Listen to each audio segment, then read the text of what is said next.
નમસ્કાર વિદ્યાર્થી મિત્રો, જીપીએસસી ઓનલાઈનની એપમાં આપ સૌનું હાર્દિક સ્વાગત છે. મિત્રો, આપણે અગાઉ પબ્લિક એડમિનિસ્ટ્રેશનને બધા ઘણા સબ્જેક્ટની ચર્ચા કરી ગયા. હવે આ સેશનમાં આપણે હવે એથિક્સ સબ્જેક્ટ છે એની ચર્ચા કરવાની છે. મિત્રો, ખાસ ધ્યાન રાખજો કે જ્યારે આપણે કોઈ નવો સબ્જેક્ટ ભણવા જઈ રહ્યા હોય ત્યારે એ સબ્જેક્ટ છે એની અલગ અલગ જે બાબતો છે, એના જે અલગ અલગ અભિગમ છે એ આપણે જોવાના રહેતા હોય છે. બીજી વસ્તુ કે સબ્જેક્ટ ભણીએ ત્યારે સબ્જેક્ટની ટર્મિનોલોજી છે, સબ્જેક્ટ છે તો એમના જે અલગ અલગ એપ્રોચીસ છે એ બધા વિશે તમારે થોડીક જાણકારી રાખવી પડશે.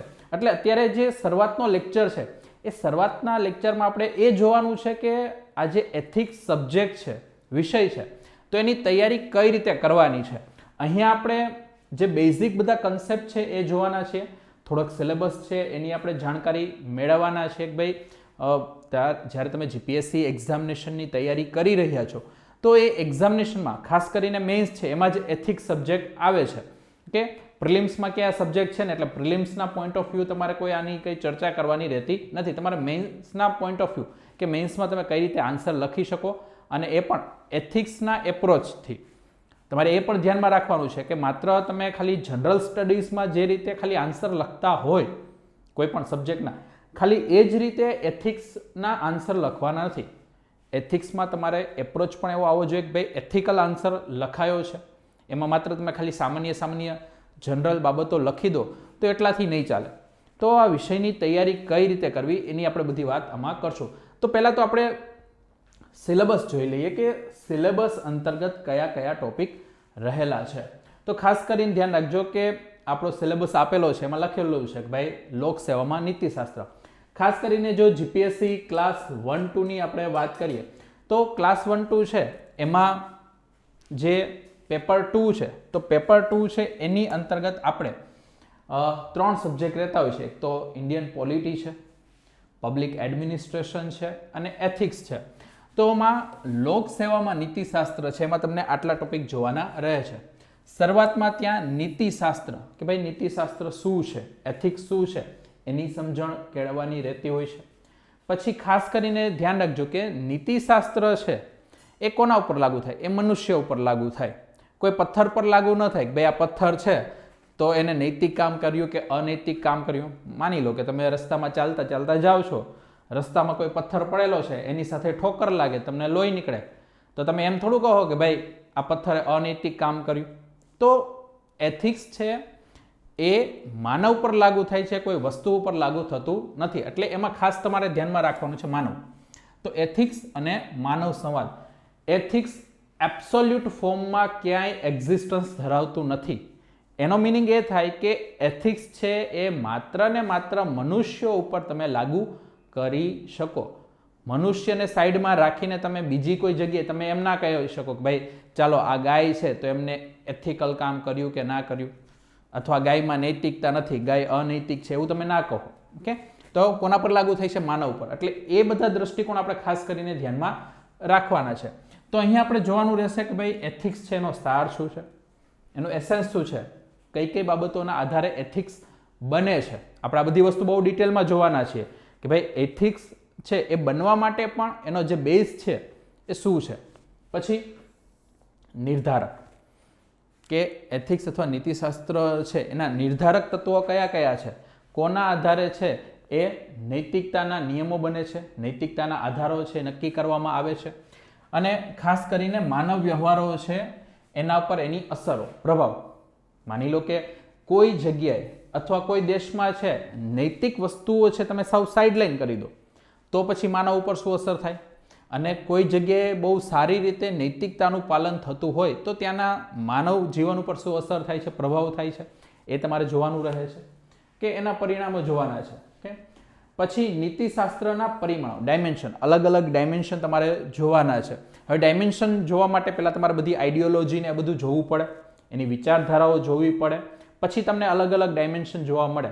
કારણ કે નીતિશાસ્ત્ર વસ્તુ એવી છે કે એ માત્ર તમે કોઈ એક દ્રષ્ટિકોણથી માપી ન શકો, કારણ કે પરિસ્થિતિ બદલાતા નીતિશાસ્ત્રના નિયમો છે ઘણીવાર બદલાય છે, અથવા દેશ બદલાતા, સમાજ બદલાતા નીતિશાસ્ત્ર શું થતું હોય છે એ ક્યાંક ને ક્યાંક ફરી જતું હોય છે. એટલે તમારે બધા પરિમાણો પણ ધ્યાનમાં રાખવા પડે. આ બધી આપણે બહુ ડિટેલમાં ચર્ચા આગળ કરશું. પછી ખાસ કરીને ધ્યાન રાખજો, પબ્લિક વર્સસ પ્રાઇવેટ રિલેશન, કે વ્યક્તિગત અને જે જાહેર સંબંધ છે એમાં નીતિશાસ્ત્ર. અહીં આપણે થોડોક ડિફરન્સ પણ જોશું કે ભાઈ પબ્લિક વર્સસ પ્રાઇવેટ રિલેશન, કે એક વ્યક્તિ છે એ પોતાના ખાનગી જીવનમાં નીતિમત્તાનું પાલન કરે છે, સાથે સાથે કોન્ફ્લિક્ટ ક્યાં ઊભો થાય છે કે એને જાહેર જીવનમાં પણ નૈતિકતાનું પાલન કરવાનું છે, અને બંને વચ્ચે ક્યાંક ને ક્યાંક ટકરાવ થાય છે, હિતોનો સંઘર્ષ થાય છે. તો આ બધી બાબતો આપણે અહીંયા જોશું. ત્યાર પછી છે જાહેર સેવામાં નીતિશાસ્ત્ર, એથિક્સ ઇન પબ્લિક એડમિનિસ્ટ્રેશન. આપણે અત્યારે મિત્રો છે એ સરકારી નોકરીની તૈયારી કરી રહ્યા છે. સરકારી નોકરીમાં આપણે હર હંમેશ શું કરવાનું હોય છે, ત્યાં જાહેર જીવનમાં આપણે રહેવાનું હોય છે. તો ત્યાં આપણે જાહેર જીવનમાં આપણા નૈતિકતાના છે મૂલ્યો કેવા રાખવા, એના ધારાધોરણો કઈ રીતે રાખવા, ત્યાં કયા કયા ગુણો છે આપણામાં વિકસાવવા, આ બધી બાબતો છે આપણે જોવાની રહેતી હોય છે. તો જાહેર જીવનમાં છે અથવા જે પબ્લિક એડમિનિસ્ટ્રેશન છે અથવા પબ્લિક સર્વિસીસ છે એમાં નીતિશાસ્ત્ર આપણે જોવાનું છે. અને એમાં ખાસ કરીને બે વસ્તુ, આ સત્યનિષ્ઠા અને ઉત્તરદાયિત્વ, ઇન્ટેગ્રિટી એન્ડ એકાઉન્ટેબિલિટી. આ બે વસ્તુ એવી છે કે જે ખાસ કરીને પબ્લિક સર્વિસમાં જે જોડાયેલા વ્યક્તિઓ છે એના માટે ખૂબ જ જરૂરી છે. એટલે આપણે બહુ ડિટેલમાં જોશું. હવે આ બધી વસ્તુ લાગુ કરાવવા માટે આપણે કાયદાઓ બનાવેલા છે, જેમ કે આરટીઆઈ માહિતી અધિકારનો કાયદો છે, પબ્લિક સર્વિસ એક્ટ છે, જાહેર સેવા કાયદો છે. તો આ બધા એક્ટ છે એ કઈ રીતે સત્યનિષ્ઠા લાવવામાં, કઈ રીતે છે એ એકાઉન્ટેબિલિટી લાવવામાં છે એ મદદ કરે છે અને તેની અસરો છે એ આપણે જોવાની રહે છે. આમ તો આપણે પબ્લિક એડમિનિસ્ટ્રેશનમાં માહિતી અધિકારનો કાયદો જોયો, એમાં આપણે આ બાબતો જોઈ ગયા છે, પબ્લિક સર્વિસ એક્ટ પણ ત્યાં જોઈ ગયા છે. પણ અહીંયા અમે શું જોશું, આની અસરો જોશું કે આરટીઆઈ અને પબ્લિક સર્વિસ એક્ટ છે એની અસરો શું છે. તો પહેલો ટોપિક થયો. હવે આ જે પહેલો ટોપિક છે એ એથિક્સ શું છે, એના ડાયમેન્શન, એપ્રોચીસ, એના માટે હતું. એથિક્સની અંદર એક સાયકોલોજીકલ પાર્ટ આવે છે, એ છે એટીટ્યુડ, એટલે કે વલણ. મિત્રો ધ્યાન રાખજો કે વલણની આપણે જ્યારે વાત કરતા હોય ત્યારે આપણે શું જોવાનું છે કે કોઈ વ્યક્તિ છે એનું વલણ કઈ રીતે બને છે, એની પાછળના કારકો ક્યાં ક્યાં છે, વલણ બનવા માટેની પરિસ્થિતિઓ કઈ કઈ છે. આ ટોપિક બહુ વાસ્ટ છે અને આપણે બહુ સારી રીતે જોવાના છે. એમાં બધા મુદ્દાઓ આપણે આવરી લેશું, જેમ કે એના મૂળ તત્વો, વલણના કાર્યો, પછી આપણા જે વિચારો છે, આપણી જે વર્તણૂક છે, વ્યવહાર છે, એના ઉપર એની અસર. તમે જો કે જેટલા પણ લોકો હશે, દરેક લોકોના એટીટ્યુડ અલગ અલગ હશે, વલણ અલગ અલગ હશે.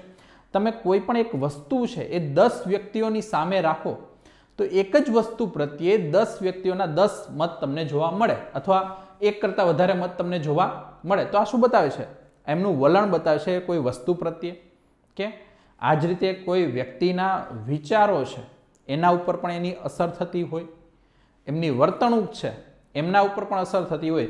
જેમ કે તમે બહુ સિમ્પલ બધાને ખ્યાલ આવી જાય એવો મુદ્દો લો, ધર્મની બાબત. તો માની લો કે કોઈ નાસ્તિક છે, તો નાસ્તિક માટે છે એ ધર્મનું કોઈ મૂલ્ય જ નહીં હોય, એટલા માટે ધર્મ પ્રત્યેની એની વર્તણૂક કેવી હશે, નકારાત્મક હશે. જ્યારે કોઈ ખૂબ જ રૂઢિચુસ્ત છે, આસ્તિક છે, ઓકે, તો એના માટે ધર્મનું મૂલ્ય શું છે, સૌથી વધારે હશે. ઘણી વખત પોતાના જીવન કરતાં પણ ધર્મનું મૂલ્ય એના માટે વધારે હોય. ઓકે, તો એનો આસ્પેક્ટ કેવો હશે, પોઝિટિવ રહેશે. ઓકે, એનું વલણ કેવું રહેશે, પોઝિટિવ રહેશે. તો આ બધી બાબતો છે એ આપણા જીવન ઉપર અસર કરે છે. કે પછી કેરેક્ટર એન્ડ પોલિટિકલ એટીટ્યુડ, ચારિત્ર અને રાજકીય વલણ એ જોવાનું છે. ખાસ કરીને સામાજિક અસરો, સામાજિક પ્રભાવ શું પડે છે, કોઈ વ્યક્તિનું વલણ બનવામાં સામાજિક અસરો કઈ રીતે ભાગ ભજવે છે આપણે જોવાની છે. ખાસ કરીને સમજાવટ અને પ્રોત્સાહનની ભૂમિકા. કે સમજાવટ મેન પરસ્યુએશન. હવે જે પરસ્યુડિંગની વાત કરી છે, તો પરસ્યુએશનની આપણે વાત કરીએ છીએ, એમાં તમારે જોવાનું એ રહે કે ભાઈ કોઈ રાજનેતાઓ છે એમના દ્વારા સમજાવટ કઈ રીતે થાય છે, કોઈ સમાજમાં છે રહેતા લોકો છે તો એના ઉપર સમાજ જે વસ્તુ અલગ અલગ એના પર થોપે છે, એ સમજાવે છે, તો એની કઈ રીતે અસર થાય છે, અથવા તો સિમ્પલ કે એ એવી પરિસ્થિતિઓમાં જીવી રહ્યો છે કે એમાંથી એને જ્યારે બહાર આવવું છે તો માની લ્યો કે કોઈ મોટિવેટર છે અથવા મોટિવેશન છે એ વ્યક્તિ એમને શું આપે છે, ક્યાંક ને ક્યાંક સમજાવે છે કે ભાઈ તારે તારું જીવન બદલવું હોય તો તારે આવા કામ કરવા પડશે, તારે આ રીતે પોતાનું જીવન ધોરણ બદલાવવા પડશે. તો અહીંયા શું આવે છે, સમજાવટની ભૂમિકા. અને ઘણી વખત તમે જોતા હશો કે કોઈ મોટિવેશન નું લેક્ચર સાંભળીને ઘણા લોકો છે એનું આખું જીવન બદલી નાખે. ઓકે, ઘણી વખત આવી વસ્તુ ના થતી હોય, પણ ઘણા લોકોના કિસ્સામાં આવી વસ્તુ તમને જોવા પણ મળે કે ભાઈ કોઈ એમના માનીતા વ્યક્તિઓ છે એમને સમજાવે તો આખું એનું જીવન ધોરણ બદલાઈ જતું હોય છે. તો આ બધી બાબતો આપણે અહીંયા જોશું, વલણનો પાર્ટ છે એમાં. ત્યાર પછી આવે છે ઇમોશનલ ઇન્ટેલિજન્સ, EI એટલે કે ભાવનાત્મક બુદ્ધિમત્તા. હવે અહીંયા તમે ધ્યાન રાખો કે બુદ્ધિમત્તાની વાત કરેલી છે, ઓકે, ઇન્ટેલિજન્સની વાત કરેલી છે, પણ કેવા ઇન્ટેલિજન્સની વાત કરેલી છે? અહીંયા કોઈ રિઝનિંગની વાત નથી કરેલી, તાર્કિક વિશ્લેષણ ક્ષમતાની વાત નથી કરેલી, અહીંયા ભાવનાત્મક બુદ્ધિમત્તાની વાત કરેલી છે. એટલે કે વ્યક્તિએ જ્યારે બીજા વ્યક્તિ સાથે કામ લેવાનું હોય તો ત્યારે એમની ભાવનાઓ ઉપર કઈ રીતે અસર કરી શકે, પોતાની ભાવનાઓને કઈ રીતે મેનેજ કરી શકે, કે પોતાની ભાવનાઓને કઈ રીતે સમજી શકે, સામેવાળાઓની ભાવનાઓને અથવા લાગણીઓને કઈ રીતે સમજી શકે, આ બધી બાબતો કેમ આવી જાય છે? ભાવનાત્મક બુદ્ધિમત્તા. અને તમે જુઓ કે કોઈ પણ સિવિલ સર્વન્ટ છે એમને કોની સાથે કામ લેવાનું છે? એમને વ્યક્તિઓ જોડે, માનવો જોડે કામ લેવાનું હોય છે. એમને કોઈ મશીનો જોડે તો કામ લેવાનું હોતું નથી. એટલા માટે ખાલી બુદ્ધિમત્તાની જરૂર નહીં, અહીં એમને ભાવનાત્મક બુદ્ધિમત્તાની ખાસ કરીને જરૂર પડે છે. તો અહીં આપણે ઇમોશનલ ઇન્ટેલિજન્સનો ખ્યાલ, વહીવટ અને શાસનમાં છે એની આપણે ઉપયોગિતા અને વિનિયોગ, આ વસ્તુ આપણે ખાસ કરીને આખું ચેપ્ટર અલગથી જોવાનું છે. ત્યાર પછી આવે છે માનવ મૂલ્યો, હ્યુમન વેલ્યુઝ. હવે તમે જો કે હ્યુમન વેલ્યુઝ ઘણી બધી છે, ઓકે, માનવ મૂલ્યો છે ઘણા બધા રહેલા છે. તો પહેલાં તો આપણે આ બધા અલગ અલગ જે માનવ મૂલ્યો છે એ આપણે સમજશું. અલગ અલગ આપણે જે વર્ચ્યુઝ છે, જે સદગુણો છે એ આપણે સમજીશું.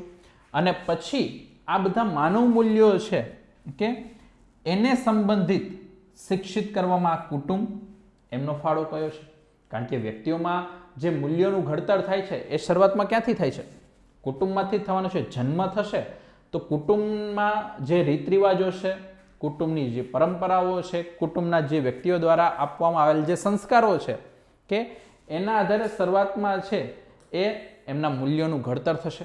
ત્યાર પછી એ સમાજમાં આવશે, આજુબાજુના પાડોશીઓ છે, આજુબાજુના જે જગ્યાઓમાં રહે છે ત્યાંથી ક્યાંક ને ક્યાંક એને મૂલ્યો મળશે.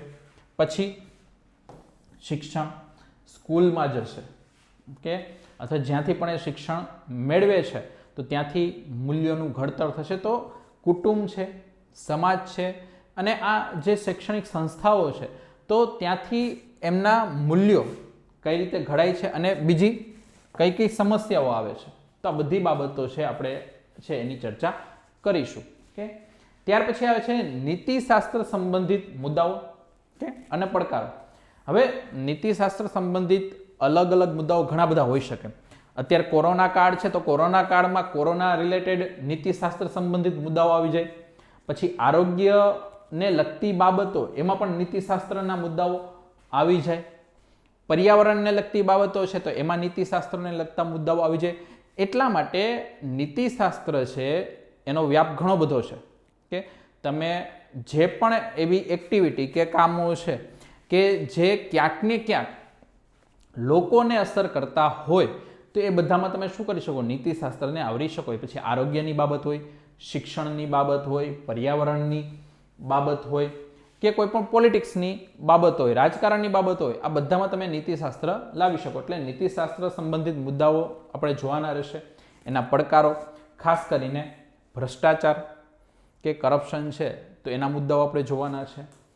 પછી આપણે લોકપાલ અને લોકાયુક્ત કે પબ્લિક એડમિનિસ્ટ્રેશન છે એમાં આપણે થોડીક વસ્તુ જોઈ ગયા છે, પણ આ લોકપાલ અને લોકાયુક્ત છે એમના દ્વારા ભ્રષ્ટાચાર કઈ રીતે ઘટી શકે અથવા એવો પણ પ્રશ્ન ઉભો થાય કે શું માત્ર લોકપાલ કે લોકાયુક્ત લાવીને આપણે શું ભ્રષ્ટાચાર છે એને આપણે શું કરી શકશું, કાબૂમાં લાવી શકશું? તો આવા ઘણા બધા પ્રશ્નો છે આપણી સમક્ષ આવતા રહેતા હોય છે. તો આ બધી બાબતો આપણે અહીંયા જોવાની રહે છે. અને છેલ્લે આપણને ટોપિક એવો આપેલો છે કે આ ઉપરોક્ત જેટલા પણ મુદ્દાઓ છે 15 થી 19 સંબંધિત, તો એ બાબતોની કેસ સ્ટડી. કે હવે કેસ સ્ટડી છે, આમ જોવા જઈએ તો અત્યાર સુધી એક્ઝામિનેશનમાં પૂછી નથી, ભવિષ્યમાં પૂછાઈ શકે કારણ કે સિલેબસ આપ્યો છે એટલે પૂછી પણ શકે. તો આપણે થોડી કેસ સ્ટડી પણ જોશું. ઓકે, તો આપણો આટલો સિલેબસ છે અને એની તમને થોડી બેઝિક ભૂમિકા સમજાવી દીધી. હવે મિત્રો ખાસ ધ્યાન રાખજો કે અહીંયા મેં તમને સિલેબસની ભૂમિકા સમજાવી છે, નહીં કે સબ્જેક્ટની. આ ધ્યાન રાખજો. સબ્જેક્ટ હવે એથિક્સ કઈ રીતે ભણવો, એમાં કઈ કઈ બાબતો ધ્યાનમાં રાખવી, એ બાબતો હવે આપણે જોવાના છીએ. એટલે આ બંને મિક્સ ના થવું જોઈએ. આ તો હજી સિલેબસ આપણે જોયો છે. હવે પ્રશ્ન આપણો એ જ થશે કે આ વિષય છે તો વિષયની તૈયારી કઈ રીતે કરવી. કે પ્રશ્ન આપણી સમક્ષ એક થાય છે કારણ કે આપણે શું હોય કે માની લો કે આપણે ભારતીય બંધારણ છે એ ભણ્યા હોય, જિયોગ્રાફી ભણેલા હોય, આપણે છે હિસ્ટ્રી ભણેલા હોય, તો એમાં જે પ્રકારે આપણે જીએસના આન્સર લખતા હોય કે એ પ્રમાણે ખાલી ફેક્ચ્યુઅલ ડિટેલ્સ મૂકી દેવાથી છે આન્સર એથિક્સનો નહીં ચાલે. ઘણી વખત આપણને થાય કે ભાઈ એથિક્સમાં આન્સર પૂછ્યો, આપણે લખીને પણ આવતા રહ્યા, પણ આપણને માર્ક્સ જોઈએ એવા મળ્યા નહીં. માની લો કે 10 માર્કનો પ્રશ્ન છે તો આપણને ઘણીવાર 1 કે 2 માર્ક્સ મળે. આપણને થાય કે આપણે તો 2 પેજ ભરપૂર લખી નાખ્યા હતા. ઓકે, આપણે 250 શબ્દમાં આન્સર લખી નાખ્યો, 200 માગ્યા તો મેં તો 250માં લખી નાખ્યો આમ પેજ ભરીને, અને છતાં પણ ખાલી 2 માર્ક્સ મળ્યા, 3 માર્ક્સ મળ્યા, જ્યારે કે મને તો 6-7 માર્ક્સ મળવા જોઈએ. કે તો આવું શા કારણે થતું હોય? કારણ અહીંયા એ ધ્યાનમાં રાખવાનું છે કે આપણે જે સબ્જેક્ટ છે એમાં જે એના એથિકલ ધોરણો છે, એમાં જે નૈતિકતાના ધોરણો છે એનું આપણે પાલન નથી કર્યું. એમાં જે નીતિમત્તાની બાબતો આવવી જોઈએ અથવા એમના જે ગુણધર્મોમાં દેખાવા જોઈએ એ પ્રકારનો આપણે આન્સર લખ્યો નથી. તો અહીંયા આપણે ધ્યાન શું રાખવાનું છે કે આપણા બધા લોકો છે એની અંતર્ગત ક્યાંક ને ક્યાંક થોડીક રૂઢિઓ છે એ મગજમાં બેસેલી હોય. ઘણી વખત આપણને પોતાની રૂઢિઓ દેખાતી ન હોય, આપણે તો એને આપણું ખાલી વર્તન માનીને આપણે શું કરતા હોય, ટેક ફોર ગ્રાન્ટ કરી લેતા હોય, અથવા આપણે માની લેતા હોય કે ભાઈ હું આવો જ છું, હું બદલાઈશ નહીં.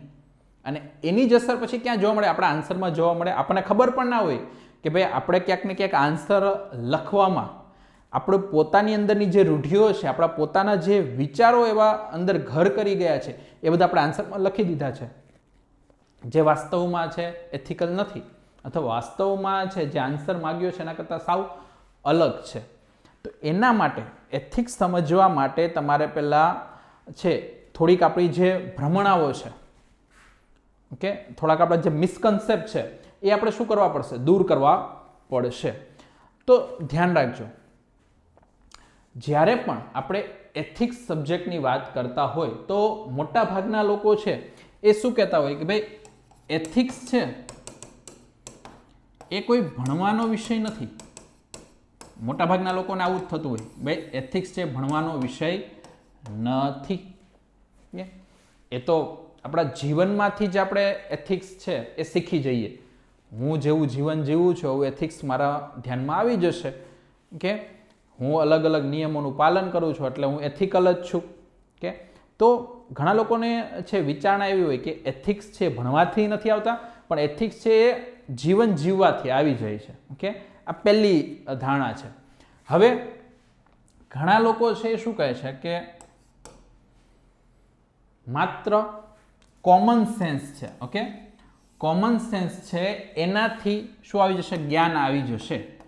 કોમન સેન્સ, સામાન્ય જ્ઞાન, એનાથી જ એથિકલ જ્ઞાન આવી જશે. આ પણ બાબતો આવે. ઓકે, તો આ બધી અવધારણાનું મારે શું કરવું છે? પહેલાં તો ખંડન કરવું છે. ઓકે, કે આપણા જે મિસકન્સેપ્ટ છે એ પહેલાં આપણે દૂર કરશું. એ દૂર કરશું તો આપણને ખ્યાલ આવશે કે ભાઈ એથિકલ પહેલાં વિચારસરણી કઈ રીતે જનરેટ કરવી.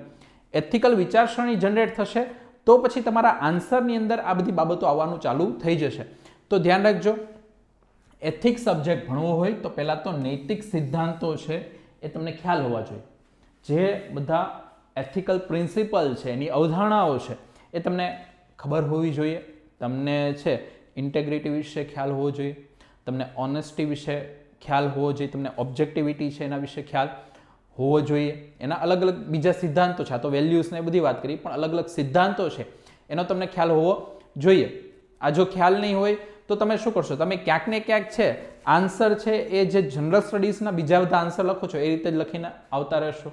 ઓકે, તો કોમન સેન્સથી આ વિશેનું જ્ઞાન નહીં આવે. ખાલી તમે કહો કે ભાઈ મારી કોમન સેન્સ આવું કહે છે કે ભાઈ આવી પરિસ્થિતિ ઊભી થાય ત્યારે આવો નિર્ણય લઈ લેવાનો, બીજું શું હોય, બધા લોકો આવું જ કરે છે ને તો હું પણ આવો નિર્ણય લઈ લઈશ, તો એ આપણી કોમન સેન્સ હોય. ઓકે, પણ એ નહીં ચાલે. ઓકે, બીજું ઘણીવાર શું થતું કે આપણે કોઈ વિષયને જાણતા ન હોય, ઓકે, જેમ કે એથિક્સની જ આપણે વાત કરીએ, હવે એથિક્સ વિશે જાણીએ નહીં ત્યારે આપણને શું લાગે કે ભાઈ આ વિષયમાં કાંઈ નથી, એથિક્સ ભણવાનું થોડું, એમાં કાંઈ છે જ નહીં, તમે સારું જીવન જીવો, સત્ય વચન કરો, કે અથવા તમે પ્રામાણિકતા રાખો એટલે તમને એથિક્સનું જ્ઞાન થઈ ગયું. કે કારણ કે આપણી અવધારણા એથિક્સને લઈને શું હોય, ઉપર છલ્લી હોય. આપણે ક્યારેય ઊંડાણમાં છે એ એથિક્સ સબ્જેક્ટ જોયો જ ના હોય. ઊંડાણમાં જાઓ તો તમને ખ્યાલ આવે ને કે ભાઈ એથિક્સ આપણે વિચારીએ છીએ એટલું સાવ ઉપર છલ્લું નથી, એમાં ઘણા બધા ડાયમેન્શન આવે છે, ઘણી બધી બાબતો આપણે વિચારવી પડે છે. કે તો જ્યાં લગી કોઈ વિષય તમે છે ઊંડાણપૂર્વક ન ભણો ત્યાં સુધી તમને એ સબ્જેક્ટ કેવો લાગે, તમને એમ લાગે કે ભાઈ આ તો બહુ સરળ છે. તમને હું બહુ સરળ બાબત કહું કે જે લોકો યુપીએસસી કે જીપીએસસીની તૈયારી નહીં કરતા હોય ને એ તમને બહુ સરળતાથી કહી દેશે કે ભાઈ આ એક્ઝામ તો બહુ સરળ છે, આમ તમે પાસ થઈ જાઓ, થોડોક 1-2 વાર સરખી તૈયારી કરો હમણાં પાસ થઈ જાઓ. ઓકે, અથવા તમને ધડાધડ કહી દે ભાઈ તું તો 3 વર્ષથી તૈયારી કરે છે, ઓકે, છતાં પણ કેમ પાસ થયો નથી. કે પણ જે વ્યક્તિ પોતે યુપીએસસીની તૈયારી કરેલી છે, પોતે જીપીએસસીની તૈયારી કરેલી છે, એ વ્યક્તિ તમને ક્યારેય આ રીતે નહીં કહે કે ચાલો 2 વર્ષમાં થઈ જશે, 3 વર્ષમાં થઈ જશે, કારણ કે એમને આમના બધા પ્રોસ કોન્સીસ ખબર છે, એમની બધી મર્યાદાઓ ખબર છે, ફાયદા ગેરફાયદા બધી વસ્તુ ખબર છે. ઓકે, ઘણી વખત જ્ઞાન હોય કે પણ એક્ઝામ સમયે છે એ જ્ઞાન ત્યારે કામ ન લાગતું હોય, અથવા ઘણીવાર તમે વાંચેલું હોય એ એક્ઝામમાં ના પૂછાયું આવે, તો ઘણા બધા રીઝન છે આ બધી એક્ઝામિનેશન પાછળ રહેલા હોય. કે પણ એ ક્યારે કે જ્યારે તમને આ વિષયનું જ્ઞાન આવ્યું ત્યારે. વિષયનું જ્ઞાન ન હોય તો તમે શું કહો ભાઈ આમાં કંઈ છે જ નહીં. કે તો એના માટે આ વિષય જાણવો પડે. તો શરૂઆતમાં તો આવી જ બધાને અવધારણા રહેતી હોય છે, તો એના માટે શું કરવું પડે, વિષયને પહેલાં તો તમારે સમય આપવો જરૂરી છે. હવે આપણે અહીંયા વાત કરી રહ્યા છે જીએસ પેપર 2ની. ઓકે, ક્લાસ 1-2ની જ્યારે એક્ઝામિનેશનની વાત કરીએ ત્યારે, પછી ડીવાયએસઓની વાત કરો, એસટીએની વાત કરી લો, તો એમાં પણ એક પેપરની અંદર ત્રીજા ભાગમાં છે તમને આ પૂછાતું હોય છે.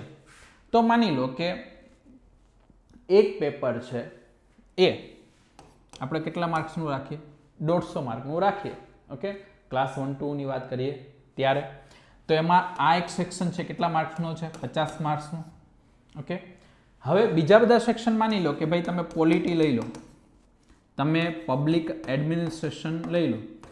હવે ઘણીવાર તમે વિચાર કરો કે ભાઈ પોલિટી છે જ્યારે આપણે એની તૈયારી કરતા હોઈએ તો તૈયારી કરતા વખતે તમે ઘણી વખત આને 10, 15 કે 20 દિવસ છે આ સબ્જેક્ટ પાછળ આપો. ઓકે, શરૂઆતમાં માની લો કે તમને આવડતું નથી તો તમે 15, 20, 25 દિવસ અથવા મહિનો એક છે તમે આ એક સબ્જેક્ટ પાછળ આપો.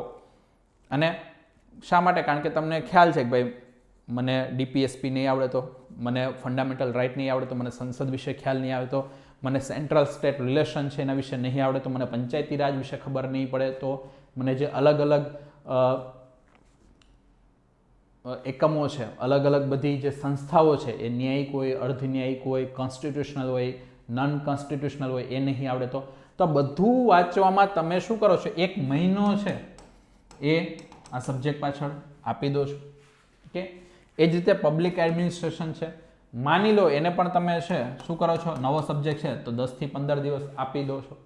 ઓકે, પણ જ્યારે એથિક્સની વાત આવે તો એથિક્સમાં તમે શું કહો કે ભાઈ એથિક્સમાં તો ખાલી શું છે, હું થોડુંક છે એ 2-3 છે પેજ એથિક્સ રિલેટેડ વાંચી લઈશ, થોડીક વેલ્યુ છે બધી ગોખી લઈશ, ઇન્ટેગ્રિટી છે, ઓનેસ્ટી છે, ઓબ્જેક્ટિવિટી છે, આ બધા છે વેલ્યુ થોડી ગોખી લઈશ, થોડુંક 1-2 પેજ છે વલણના વાંચી લઈશ, 2-3 પેજ છે એ ઇમોશનલ ઇન્ટેલિજન્સ એના વાંચી લઈશ, આવું થોડુંક વાંચી લઈશ ને થોડીક મારી કોમન સેન્સ છે એ લગાવી લઈશ એટલે એથિક્સ સબ્જેક્ટ થઈ જશે. એટલે આની પાછળ આપણે શું કરીએ, આની પાછળ વધીને 5 કે 7 દિવસ છે આપણે આપીએ.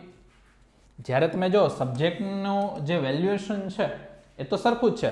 અહીંયા તમે મહિનો આપ્યો, અહીંયા 15-20 દિવસ આપ્યા અને અહીંયા ખાલી 5-7 દિવસમાં તમે શું કરી દો, એથિક્સ વાંચો. તમે એમ જ વિચારો કે ભાઈ એથિક્સમાં કંઈ યાદ તો રાખવાનું છે નહીં. ઓકે, આપણે શું કરશું કે એક્ઝામ ટાઈમે જે મગજમાં આવ્યું એ જ પ્રમાણે આન્સર લખશું, એથિકલ આન્સર લખી દેશું. ઓકે, તો પ્રોબ્લેમ એ થઈ છે કે આપણે વિષયને સમય આપતા નથી. એટલે વિષયને સમય ના આપીએ એટલે આપણે એને સમજી ના શકીએ એટલે પછી એમાં જે પ્રકારનો આન્સર માગ્યો છે એ પ્રકારનો આપણે આન્સર આપી ના શકીએ. પ્રોબ્લેમ અહીં આપણી સાથે આ થતો હોય છે. એટલે ઘણીવાર એ જ થાય કે ભાઈ હું તો બધું લખીને આવ્યો છતાં પણ અહીંયા પોલિટીમાં છે, માની લો કે તમને 50માંથી છે એ 15 થી 20 માર્ક મળી ગયા. ઓકે, સારું લખ્યું 25 માર્ક સુધી તમને મળી જશે, 50% માર્ક્સ મળે છે. અહીંયા તમને પાછા 20 માર્ક મળી જાય છે. પણ આ સબ્જેક્ટમાં આવવા જાઓ ત્યારે તમને 10 થી 15 મળ્યા હોય, આવું પણ બની શકે. એટલે ઓવરઓલ તમને 150માંથી છે ખાલી 60-70 માર્ક્સ મળે, આવું બની શકે. ઓકે, 70 માર્ક્સ તો ઘણી વખત સારા પણ કહેવાય, પણ 50-60 માર્ક્સમાં ગાડી આવીને ઊભી રહી જાય, આવું બને. તો શા કારણે? કારણ કે સબ્જેક્ટ છે એને જે સમય આપવાનો હોય આપણે આપ્યો નથી. તો આ બાબત ખાસ ધ્યાનમાં રાખવી. આ સબ્જેક્ટને પણ તમારે એટલો જ ધ્યાનમાં લેવાનો છે એટલો તમે પબેડને ધ્યાનમાં લો છો. મેઇન્સના પરિપ્રેક્ષ્ય છે એમાં. ઓકે, સમય આપશો તો જ તમને એ વિષયનું ઊંડાણ ખબર પડશે. ઓકે, ઊંડાણ ખબર પડશે તો જ તમે છે ને બધા અલગ અલગ ડાયમેન્શન લખી શકશો. ઓકે, તો સિમ્પલ ધ્યાન રાખજો કે માત્ર કોમન સેન્સથી જે આન્સર લખશો તો માત્ર કેવા માર્ક્સ મળશે? નોર્મલ માર્ક્સ જ મળશે. તમને કોઈ એક્સ્ટ્રા ઓર્ડિનરી માર્ક્સ નહીં મળે. તમે છે 10 માર્કનો કોઈ ક્વેશ્ચન હોય તેમાં તમને 5, 6 કે 7 માર્ક્સ મળે. તમને બધાને આપતો હોય 3-4 માર્ક્સ તમને મળી જશે. તો અહીંયા તમારે શું કરવું પડશે? એની અલગ અલગ અવધારણાઓ ઉમેરવી પડશે, સિદ્ધાંતો છે એ બધા તમારે ઉમેરવા પડશે. તો તમને જે નોર્મલ છે એના કરતાં 1-2 માર્ક્સ વધારે મળે. અને 1-1 માર્ક્સની કેટલી કિંમત છે આપણે બધા લોકો સારી રીતે જાણીએ છીએ. ઓકે, તો ધ્યાન રાખજો. આમ નિબંધ અને એથિક્સ આ બંનેમાં તમે શું કરી શકો છો? વધારે માર્ક્સ લાવી શકો છો. નિબંધમાં પણ આપણે આવું જ કરતા હોય. તમે વિચાર કરો કે નિબંધ છે એનું પણ એક આખું પેપર આવે છે. ઓકે, એમાં પણ 150 માર્ક્સ છે. ઓકે, તમે વિચાર કરો તમે પોલિટી, પબેડ અને એથિક્સ આ બધું કરવા માટે તમે માની લો કે નોર્મલી 2 મહિના આપી દો છો અથવા 1.5 મહિનો છે તમે આપો છો એક પેપર માટે. ઓકે, GS2 છે એના માટે તમે આટલો સમય આપો છો. પણ સામે છે નિબંધ છે એને શું આપણે 10 થી 15 દિવસ પણ આપીએ છીએ ખરા?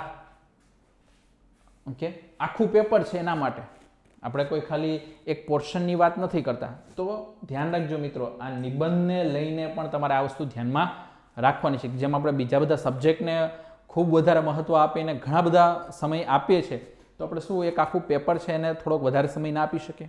ઓકે, તો નિબંધ અને એથિક્સ આ બધામાં તમે વધારે માર્ક્સ લાવી શકો.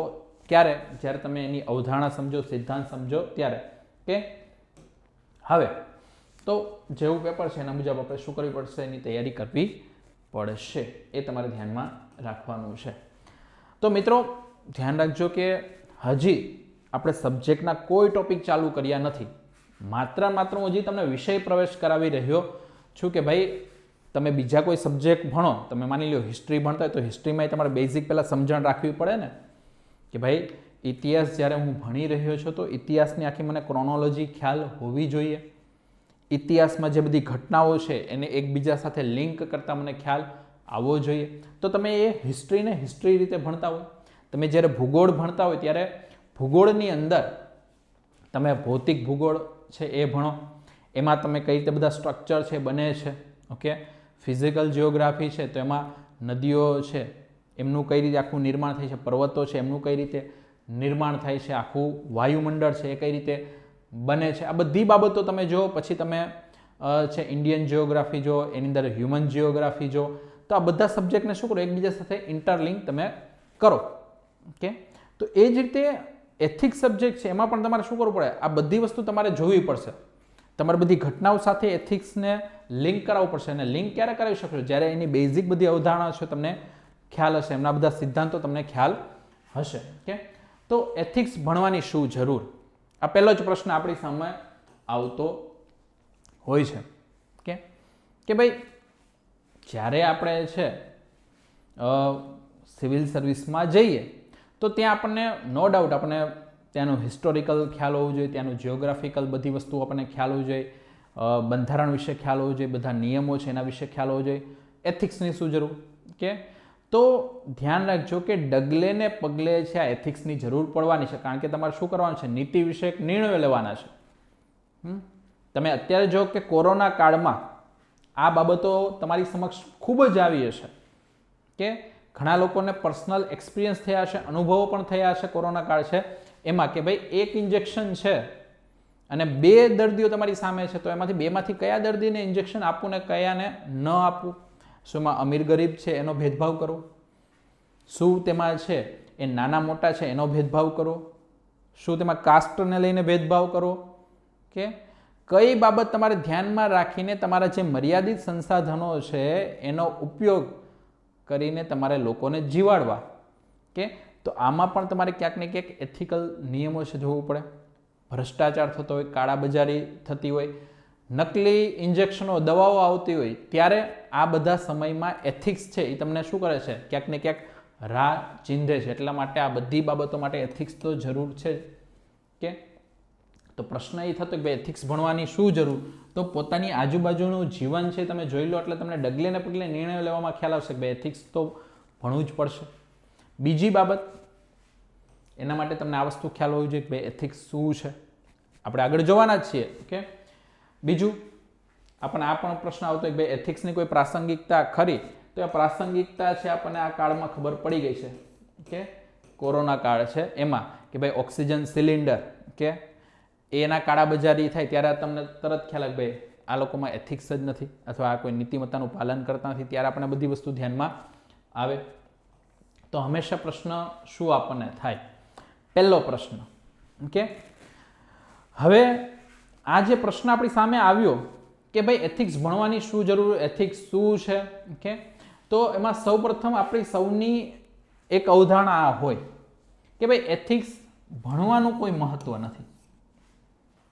મોટાભાગના લોકો છે એ એથિક્સની વાત આવે ત્યારે તરત કે ભાઈ એથિક્સ કઈ ભણવાની બાબતો નથી, એના માટે કોઈ પુસ્તકો કે એની કોઈ જરૂર જ નથી.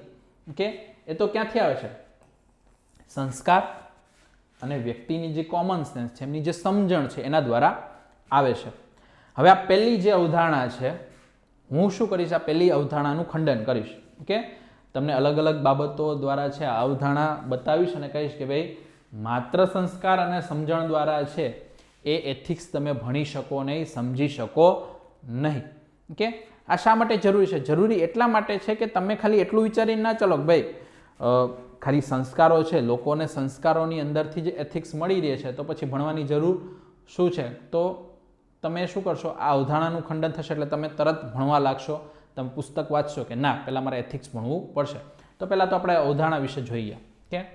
તો પહેલાં પહેલો પ્રશ્ન એ જ કે આપણે વાત એવી થઈ કે ભાઈ એથિક્સ છે એ સંસ્કારો દ્વારા જ મળી રહે છે. તો પ્રશ્ન એ છે સંસ્કાર કોણ આપે છે, સંસ્કાર આવશે ક્યાંથી? તો સંસ્કાર તમે જુઓ, 2 ઇન્સ્ટિટ્યૂટ છે કે 2 સંસ્થાનો છે કે જ્યાંથી આપણને સંસ્કાર મળતા હોય. પહેલું છે આપણો જે સમાજ છે ત્યાંથી, અને બીજું કે જ્યાં આપણે રહેતા હોઈએ સ્ટેટ, રાજ્ય, દેશ ત્યાંથી તમને શું મળે છે, ત્યાંથી તમને સંસ્કાર મળે છે અથવા તમારે એનું પાલન કરવું પડશે. 2 વસ્તુ છે ઘણી વખત છે તમને એ સંસ્કાર મળતા હોય અથવા ઘણી વખત તમારે ફરજિયાતપણે એનું પાલન કરવું પડે, કારણ કે તમારે ત્યાં રહેવું છે એટલા માટે, તમારે સમાજમાં રહેવું છે, તમારે દેશમાં રહેવું છે એટલા માટે તમારે એનું પાલન કરવું પડે છે. હવે સમાજ છે તો સમાજમાં શું આવશે, પરંપરા. સંસ્કાર ક્યાંથી આવ્યા, પરંપરા છે ત્યાંથી. આપણા વર્ષોથી આપણી જે બધી અલગ અલગ પરંપરાઓ આવે છે એના આધારે એનું આપણે પાલન કરીને આપણા મનમાં છે આખી એક પેટર્ન બની ગઈ છે કે ભાઈ આ વસ્તુ આવે તો તેની સાથે આવો જ વ્યવહાર કરવો, આ પદ્ધતિ આવે તો એમાં આ પ્રકારે જ કામ કરવાનું છે. તો એ વર્ષોથી આપણે પરંપરાઓ શું કરીએ, એમાં આપણે પ્રશ્નો ના ઉઠાવીએ અને આપણે એ પરંપરાઓ છે ચાલુ રાખીએ.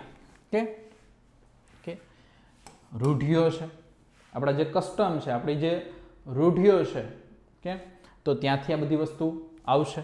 ઓકે, હવે આ જો કે અહીંયા જે રૂઢિઓ છે, ઓકે, તો એ કોને અસર કરે? રૂઢિઓ કે પરંપરાઓ છે અસર કોને કરે? જાતિઓને. ઓકે, કારણ કે આવશે ક્યાંથી? અહીંથી. જેમ કે રૂઢિમાં તમે જો ભાઈ જાતિગત ભેદભાવ તમને જોવા મળતા હોય છે, ઉચ્ચ નીચના જે ભેદભાવ છે તમને જોવા મળતા હોય છે. બીજું, લૈંગિકતાને લઈને પુરુષ અને સ્ત્રીઓ વચ્ચેની ભેદભાવ, એની રૂઢિઓ બની ગયેલી હોય કે ભાઈ આ કામ પુરુષે જ કરવાનું છે ને આ કામ સ્ત્રીઓએ જ કરવાનું છે. ઓકે, સ્ત્રીઓએ છે આ નિયમોનું પાલન કરવાનું છે, ફરજિયાત છે, પુરુષોને આ અધિકાર મળશે જ. આ બધી વસ્તુ ક્યાંથી આવે છે? રૂઢિઓ છે ત્યાંથી. અને રૂઢિઓ છે ત્યાંથી જ શું આવે છે? આ બધા ભેદભાવને કારણે શું થાય છે? સામાજિક અન્યાય આવે છે. તમે જો કે સામાજિક અન્યાય છે એનો બેઝ તમને ક્યાંથી જોવા મળશે? સમાજમાંથી. સમાજમાં ક્યાંથી જોવા મળશે? પરંપરાઓમાંથી. સમાજમાંથી ક્યાંથી જોવા મળશે? રૂઢિઓ છે તેમાંથી. કારણ કે આપણી જે પરંપરાઓ છે, તમે સિમ્પલ બાબત જો કે આપણે પરંપરાઓમાં શું બનાવી નાખ્યું કે ભાઈ જે દલિત વ્યક્તિઓ છે, જે શિડ્યુલ કાસ્ટના વ્યક્તિઓ છે એ સાફ સફાઈનું કામ કરશે, અપર વર્ગના જે વ્યક્તિઓ છે એ સાફ સફાઈનું કામ નહીં કરે. કે અને એના કારણે પછી શું થવા લાગે? ભેદભાવ ચાલુ થઈ જાય. કે લૈંગિકતામાં તમે જોવા જાઓ કે સ્ત્રીઓ આવશે તો એના માટે પડદા પ્રથા, વર્ષોથી આ પડદા પ્રથા, હજી પણ ઘણી જગ્યાએ પડદા પ્રથા તમને જોવા મળે. ઓકે, તો એમાં તમે જો કે સ્ત્રીઓને શા માટે ભાઈ પડદા પ્રથા? તમને એવું લાગે જ છે કે તમે ઘણા લોકો આવા તર્ક આપતા હોય. ઓકે, શું આપે કે ભાઈ પડદા પ્રથા એટલા માટે સારી છે કે એના ઉપર કોઈની નજર ના લાગે. તો ભાઈ નજર જે લગાડે છે એને જ પડદામાં રાખી દો ને. કે ઘણા લોકો આવા બધા તર્ક આપતા હોય કે ભાઈ સ્ત્રીઓ છે એમનું પ્રોટેક્શન રાખવા માટે, સુરક્ષા રાખવા માટે, ખરાબ નજર કોઈ લગાવે નહીં એટલા માટે આ બધી વસ્તુ કરવામાં આવે છે. તો ભાઈ જે ખરાબ નજર લગાવવાળા છે એ અનૈતિક છે કે સ્ત્રીઓ અનૈતિક છે? ઓકે, અનૈતિક તો જે ખરાબ નજર લગાડવાળા છે એમને છે, તો એમને પડદામાં રાખો ને, એમને શું કામ બહાર જોવા દો છો? કે તો આ બધી વસ્તુ છે એ ક્યાંક ને ક્યાંક શું હોય કે વર્ષોથી રૂઢિઓ બની, એના કારણે પછી એ રૂઢિઓ શું કરે છે? એ ક્યાંક ને ક્યાંક છે આવા નૈતિકતાના નિયમો બનાવે. કે આપણા નૈતિકતાના નિયમો ક્યાંથી આવતા? આ બધામાંથી, પરંપરામાંથી, રૂઢિઓમાંથી. પછી નૈતિકતાના નિયમો આવા બની જાય, પડદા પ્રથા ને એ બધું. આપણા માટે નીતિમત્તા શું છે કે ભાઈ સમાજે જે નિયમો બનાવ્યા એનું પાલન કરો એટલે તમે નૈતિક છો. ઓકે, તો આ બધી વસ્તુ અહીંયા થતી હોય છે. હું તમને અત્યારે એ સમજાવી રહ્યો છું કે ભાઈ સંસ્કારથી નૈતિકતા વસ્તુઓ આવતી નથી. ઓકે, એ તમારે ધ્યાન રાખો. કારણ કે આ તમે જો આ બધી બાબતો, આ બધા જે ભેદભાવ થયા ક્યાંથી આવે? અહીંથી જ આવ્યા. કે તો માત્ર સંસ્કારથી નહીં ચાલે. કે હજી પણ આપણે આગળ જોઈએ આપણી આસ્થા. કે આપણા મનમાં જે અલગ અલગ આસ્થાઓ રહેલી હોય, આપણી બિલીફ રહેલી હોય, કે તો એના કારણે પણ શું થતું હોય? આપણે અલગ અલગ નૈતિકતાની બાબતો જોતા હોય. કે જેમ કે તમારી એક આસ્થા એવી બંધાયેલી છે કે ભાઈ તમે કોઈ બલિ ચડાવો, ઓકે, તો જ તમારું કામ પૂરું થશે અથવા તમને કામમાં કોઈ અડચણ નહીં આવે. તો શું બલિ પ્રથા છે એ નૈતિક પ્રથા છે?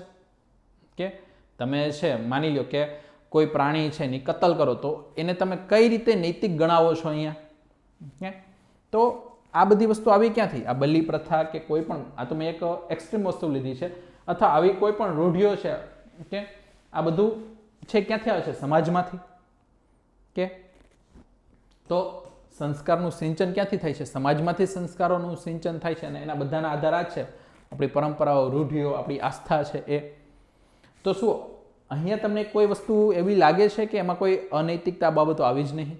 ઓકે, તો અનૈતિકતાનું સર્જન પણ અહીંથી જ થાય છે, ભેદભાવનું સર્જન પણ તમને અહીંથી જ થાય છે.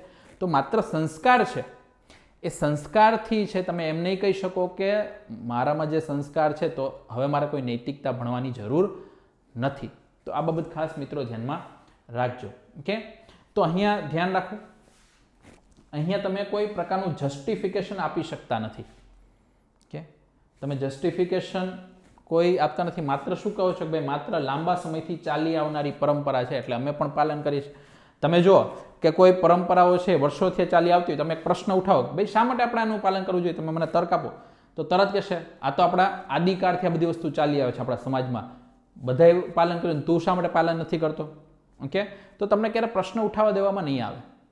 એટલે અહીંયા કોઈ જસ્ટિફિકેશન ક્યારેય છે વસ્તુ આપવામાં આવતું નથી, માત્ર ખાલી કહેવી દેવામાં છે ભાઈ આ તો વર્ષોથી આ આદિકાળથી આ બધી વસ્તુ ચાલી આવે છે, એટલે એ બધા લોકોએ પાલન કર્યું તો આપણે પણ એનું પાલન કરવું જોશે. તો એક વસ્તુ અહીંયા આવે છે. હવે બીજી તરફ હું તમને લઈ જાઉં. ઓકે, એ છે સ્ટેટ. હવે તમે જુઓ કે જ્યારે સ્ટેટ રાજ્યની, ઓકે, એની આપણે વાત કરીએ, અહીંયા રાજ્ય એટલે કોઈ ગુજરાત મહારાષ્ટ્ર રાજ્યની વાત નથી, સ્ટેટ યાની ઓથોરિટીની વાત છે. એમાં દેશે આવી ગયો, રાજ્ય, બધું આમાં આવી જાય છે. ઓકે, તો હવે સંસ્કાર કોણ આપે છે? દેશ. અલગ અલગ દેશમાં છે એ તમને અલગ અલગ છે વેલ્યુ જોવા મળશે, સંસ્કાર જોવા મળશે. તો રાજ્ય છે એના સંસ્કારો અથવા સ્ટેટના સંસ્કારો અથવા સ્ટેટની ઓથોરિટી કોણ નક્કી કરશે? એ નક્કી કરશે બંધારણ. ઓકે, હવે બંધારણ છે એ બંધારણ કોઈ આસ્થાથી બન્યું છે? બંધારણ કોઈ પરંપરાથી બન્યું છે? તો ના. બંધારણ કોના આધારે બન્યું છે? બંધારણ બન્યું છે તર્કના આધારે, રીઝનના આધારે. ઓકે, કારણ કે બંધારણ બનાવતી વખતે છે ઘણા બધા લોકોએ છે ભેગા થઈને ઘણા બધા પ્રશ્નો સામે રાખ્યા, એ બધા પ્રશ્નોનું નિરાકરણ થયું અને બહુમતીથી પછી શું થયું છે? આ પસાર થયું છે. એટલે અહીંયા બધી વસ્તુનું જસ્ટિફિકેશન આપવામાં આવે છે કે ભાઈ અહીંયા તમને માની લો કે મૂળભૂત અધિકારો આપવામાં આવ્યા, તો એની પાછળનું કારણ શું? તમને અહીંયા છે એ અલગ અલગ છે એ સ્વતંત્રતાઓ આપવામાં આવી, તો એની પાછળનું કારણ શું છે? અહીંયા રાજ્યના છે થોડા કાર્યો નક્કી કરવામાં આવે, જેમ કે ડીપીએસપી. ઓકે, તો એની પાછળનો તર્ક શું છે? આ બધું હેન્ડલ કરવા માટે સંસદની રચના થશે, લોકશાહીની રચના થશે. તો બધામાં ક્યાંક ને ક્યાંક શું રહેલો છે? તર્ક રહેલો છે. એટલે આ કોના બેઝ છે? બંધારણ, તર્ક. એટલે અહીંયા તમને જો, અહીંયા તમને ભેદભાવ જોવા મળશે તો નહીં. અહીંયા તમને ભેદભાવ જોવા નહીં મળે, કારણ કે અહીંયા સમાનતાનો અધિકાર તમને મળે છે. અહીંયા સ્ત્રીઓ અને પુરુષો બંનેને સમાન ગણવામાં આવે છે. અહીંયા અપર કાસ્ટ હોય કે લોઅર કાસ્ટ હોય એ બંનેને સમાન ગણવામાં આવે છે. તો બંધારણ છે એ શું કરશે? એ ભેદભાવને હટાવશે. તો અહીંયા તમારા સંસ્કાર કેવા હશે? અહીંયા ભેદભાવથી રહિત તમારા સંસ્કાર હશે, કારણ કે જસ્ટિફાઈડ કરેલા છે. ઓકે, અહીંયા તમને પ્રગતિશીલતા જોવા મળશે. પ્રગતિશીલતા એટલે કઈ રીતે કે તમે શું કરો છો? અહીંયા બંધારણમાં સુધાર કરી શકો છો. ઓકે, બંધારણમાં તમે સુધાર કરી શકો છો. એટલા માટે અહીંયા શું થઈ રહ્યું છે કે જેમ જેમ સમય બદલાતો જશે, સમાજ બદલાતો જશે, આવશ્યકતાઓ બદલાતી રહેશે, એ પ્રમાણે અહીંયા સુધાર થશે. એવું નહીં કે ભાઈ લાંબા સમયથી આ વસ્તુ ચાલી જ આવે છે તો કન્ટિન્યુ રાખો, એ રીતે નહીં. સમાજ બદલાયો, સમય બદલાયો, પરિસ્થિતિઓ બદલાઈ, તો આમાં સુધાર કરો. એટલે બંધારણીય સુધાર એ પણ આમાં રહેલ છે. એટલે પ્રગતિશીલતા છે. એટલે આ બધું કોના આધારિત છે? જસ્ટિફિકેશન પર આધારિત રહેલ છે. તો અહીંયા તમે જુઓ કે અહીંયા જે સંસ્કાર મળે છે એમાં તમને ભેદભાવ જોવા નહીં મળે, એમાં પ્રગતિશીલતા છે, એમાં છે જસ્ટિફિકેશન રહેલું છે. તો અહીંયા તમને હવે લાગશે કે ભાઈ સંસ્કાર કોના આધારે બનવા જોઈએ? સ્ટેટના આધારે. ઓકે, નહીં કે સમાજના આધારે. કારણ કે અહીંયા તમને ખાલી શું જોવા મળે છે? તમને અહીંયા ભેદભાવ જોવા મળે છે. તમને અહીંયા ક્યાંક ને ક્યાંક છે એ તર્ક સિવાયની બીજી બધી બાબતોના આધારે છે આ બધા પરંપરાઓ અને રૂઢિઓ જોવા મળશે. અહીંયા કોઈ જસ્ટિફિકેશન કે એવી બાબતો જોવા મળતી નથી. તો એથિક્સમાં આપણે જો ભાઈ સંસ્કારો છે તમને સમાજ અને રાજ્ય બે જગ્યાએથી મળે છે. ઓકે, તો તમે જુઓ કે જો સંસ્કાર છે એ સમાજમાંથી આવતા હોય ને એ જ સાચા હોય તો આમની શું જરૂર હતી? કે રાજા રામમોહન રાય છે એમને શું કર્યું? તત્કાલીન જે સામાજિક પરંપરાઓ છે જેમ કે સતી પ્રથા, તો એનો તરત એને વિરોધ કર્યો. કારણ કે એ શું કરતો હતો? ક્યાંક ને ક્યાંક સ્ત્રીઓના જે અધિકારો છે એને છીનવતું હતું. ઓકે, તો નૈતિકતા કોણ લાવશે? નૈતિકતા લાવશે સામાજિક સુધારક છે એ. ખાલી સમાજ બનાવી લેવાથી અથવા પરંપરાઓનું નિર્માણ કરવાથી છે નૈતિકતા નહીં, એમાં સુધારણાની જરૂર છે. એટલે સામાજિક સુધાર નૈતિકતા લાવે.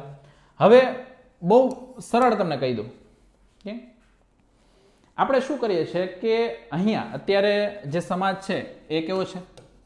પિતૃસત્તાત્મક. હવે ઘણા લોકોને આ પેટ્રાર્કી અથવા પિતૃસત્તાત્મક વિશે ખ્યાલ ન હોય તો કહી દઉં કે જે સમાજમાં નિયમો બનાવવા, નિયમોનું પાલન કરવા માટે અથવા નિયમો છે એનું કોઈ પાલન ન કરે અને એના ઉપર જે દંડ લગાવવાનો હોય, આ બધું નક્કી કરનાર કોણ હોય? પુરુષ હોય. સ્ત્રીઓ નહીં, પુરુષ.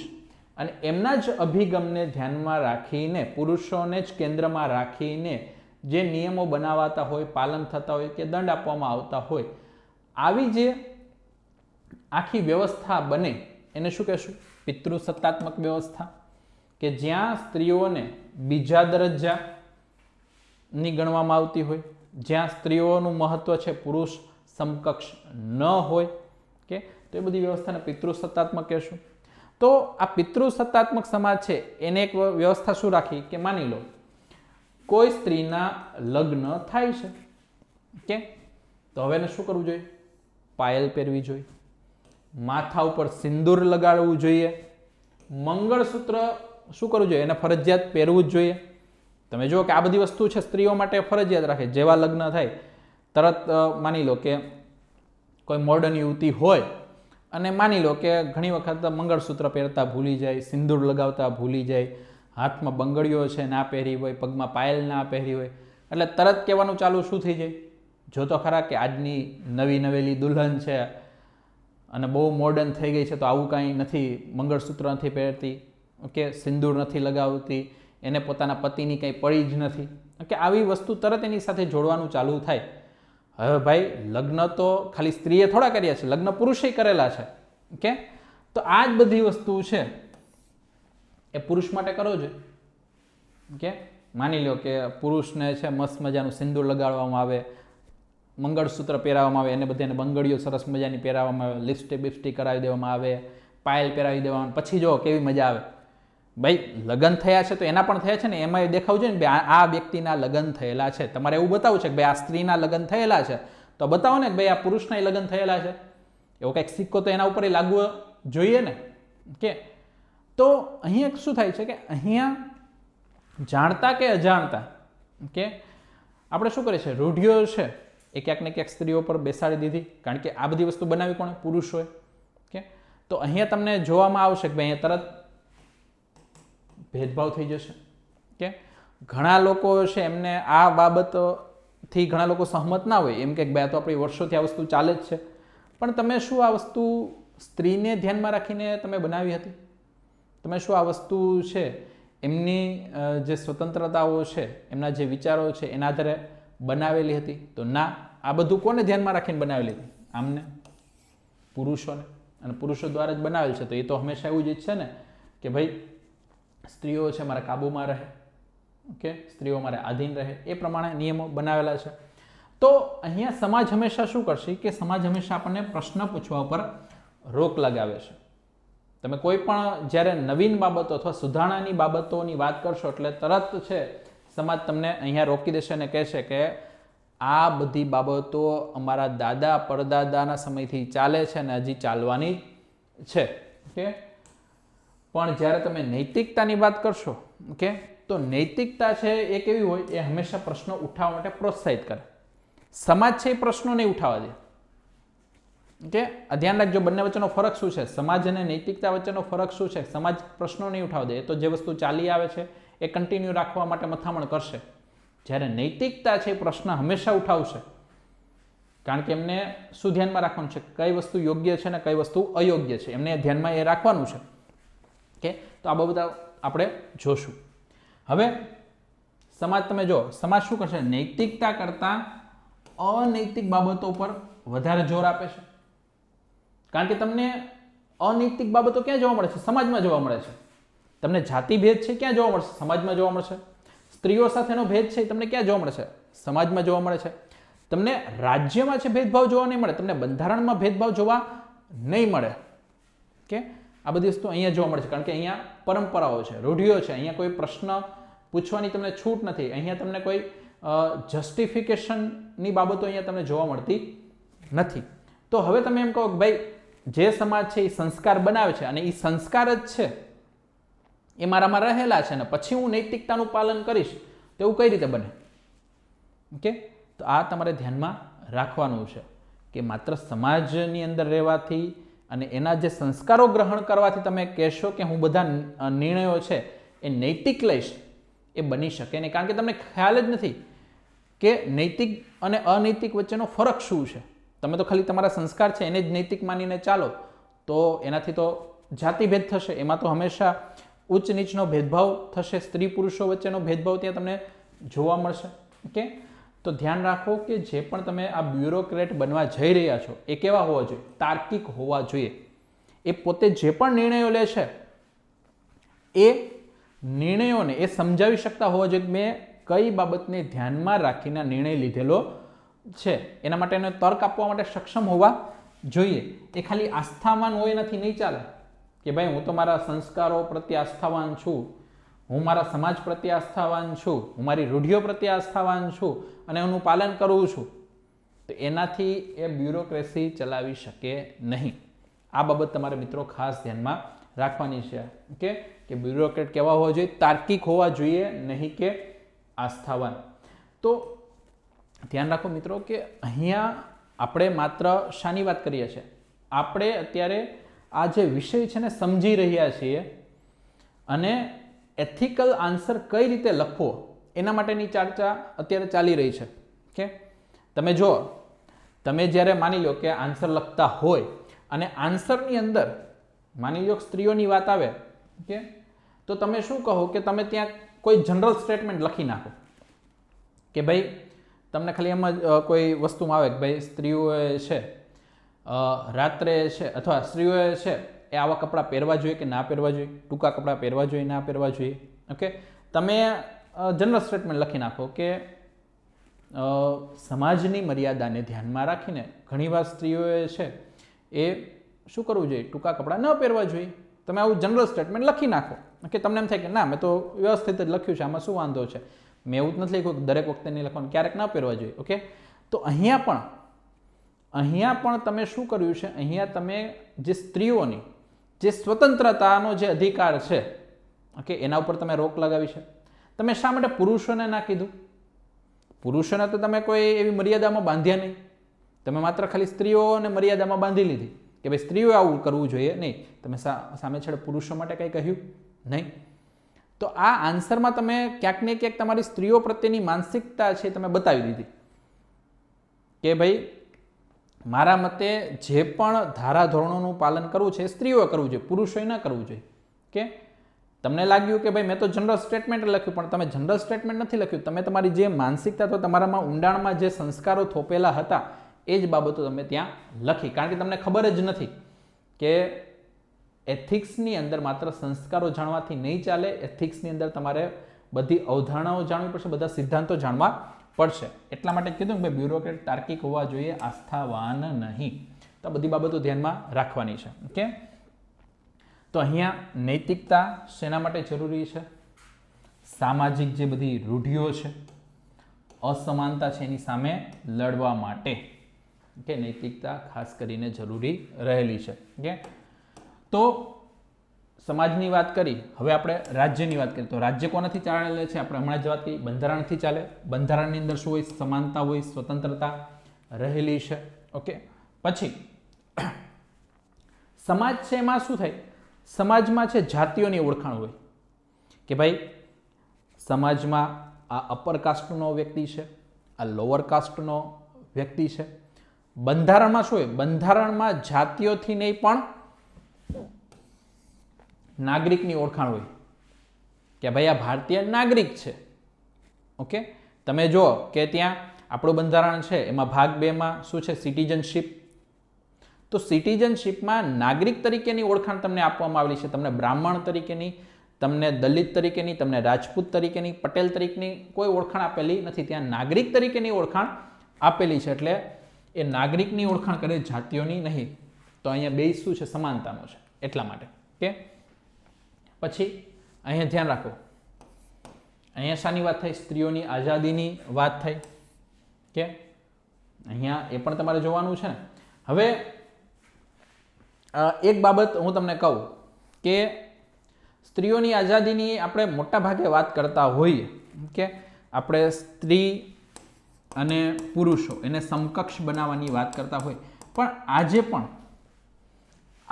પણ છે આપણા સમાજમાં કે સ્ત્રીઓ પર પહેલાં તો આપણે શું કરી દઈએ, આપણે પહેલાં પેલું પ્રતિબંધ મૂકીએ કે ભાઈ સવારના 6 થી સાંજના 6 વાગ્યા સુધી જ બહાર નીકળવાનું છે. કે તમે જોતા હશો કે ભાઈ ઘણી જગ્યાએ કે સાંજે છોકરો છે એ ભલે રાત્રે 12 વાગે આવે એ ચાલશે, છોકરી છે એ 6 થી 7 વાગે ઘરે આવી જ જવી જોઈએ. ઓકે, તો એની સ્વતંત્રતા કેવડી છે? સવારના 6 થી સાંજના છે, એટલે 12 કલાકની. કે સ્ત્રીઓની આઝાદી કેટલી? 12 કલાકની. પુરુષોની તો એને ભાઈ ગમે ત્યારે આવો ગમે ત્યારે જાઓ, 24 કલાકની આઝાદી. એના માટે કોઈ એવો પ્રશ્ન જ નથી. 12 વાગે આવો. તમે ઘરમાં જો, ઓકે, નો ડાઉટ ઘણાના માતા પિતા છે એને ટોક ટોક કરતા છે કે ભાઈ રાત્રે 10 વાગે ઘરે આવી જવું, 12 વાગે ઘરે આવી જવું. ઓકે, પણ તમે આવી વસ્તુ છે છોકરીઓ માટે કંઈ જોઈ કે બેટા 12 વાગ્યે તું આવી જ જજે. ઓકે, એના માટે એ શું હોય 8 વાગ્યે તું ઘરે આવી જજે. એના માટે તમે રાત્રે બહાર નીકળો ફરવા. Okay, practical. અત્યારે તો ઠીક છે કે ભાઈ જ્યારે લોકડાઉન લાગ્યું હોય કે તો ત્યારે તો 8 વાગ્યે બધાને ઘરે આવતું જ રહેવું પડે છે. કે પણ નોર્મલ કન્ડિશનમાં તમે જ્યારે બહાર ફરવા ગયા હોય તો ત્યારે તમારે કમ્પેરિઝન કરવું કે ભાઈ કેટલા પુરુષો બહાર છે અને સામે છેડે કેટલી સ્ત્રીઓ બહાર છે.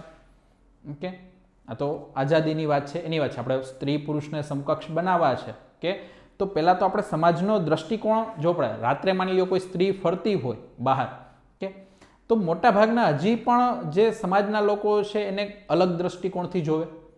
કે છોકરો ફરતો હોય તો એનાથી કોઈ પ્રશ્ન જ નથી, પણ છોકરી જો રાત્રે તમે 12 વાગે ફરતી જોવા મળે એટલે તરત છે મનમાં બીજા બધા વિચારો આવવાના ચાલુ થઈ જાય.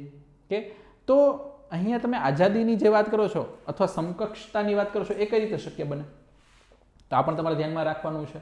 કે તો અહીંયા ધ્યાન રાખજો, આપણે જ્યારે એથિક્સ ભણી રહ્યા છીએ, એથિક્સના પેપરમાં લખી રહ્યા છે, તો નૈતિકતાનું પેપર છે એ જોશે કે તમે શું રૂઢિવાદી છો, કે તમે શું સામાજિક પરંપરાના આધારે જે વિચારસરણીઓ બનેલી છે, પછી એ સ્ત્રીઓને લગતી વિચારસરણીઓ હોય, જાતિઓને લગતી વિચારસરણીઓ છે, તો એ ધરાવો છો કે તમે તાર્કિક આધાર પર નિર્ણય લો છો?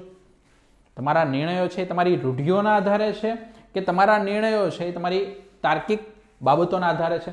માની લો કે ક્વેશ્ચનમાં ક્યાંક તમારે આન્સર લખવાનો થયો અને એવો ક્વેશ્ચન ક્યાંક પૂછ્યો કે ભાઈ સ્ત્રીઓએ રાતના 12 વાગ્યા સુધી બહાર ફરવું જોઈએ ના ફરવું જોઈએ, અથવા એવો કે ભાઈ સ્ત્રીઓ છે એમાં હાલમાં એમની સાથે ગેંગ રેપ છે એનું પ્રમાણ વધી રહ્યું છે, તો શું સ્ત્રીઓએ રાત્રે બહાર નીકળવું જોઈએ કે ના નીકળવું જોઈએ?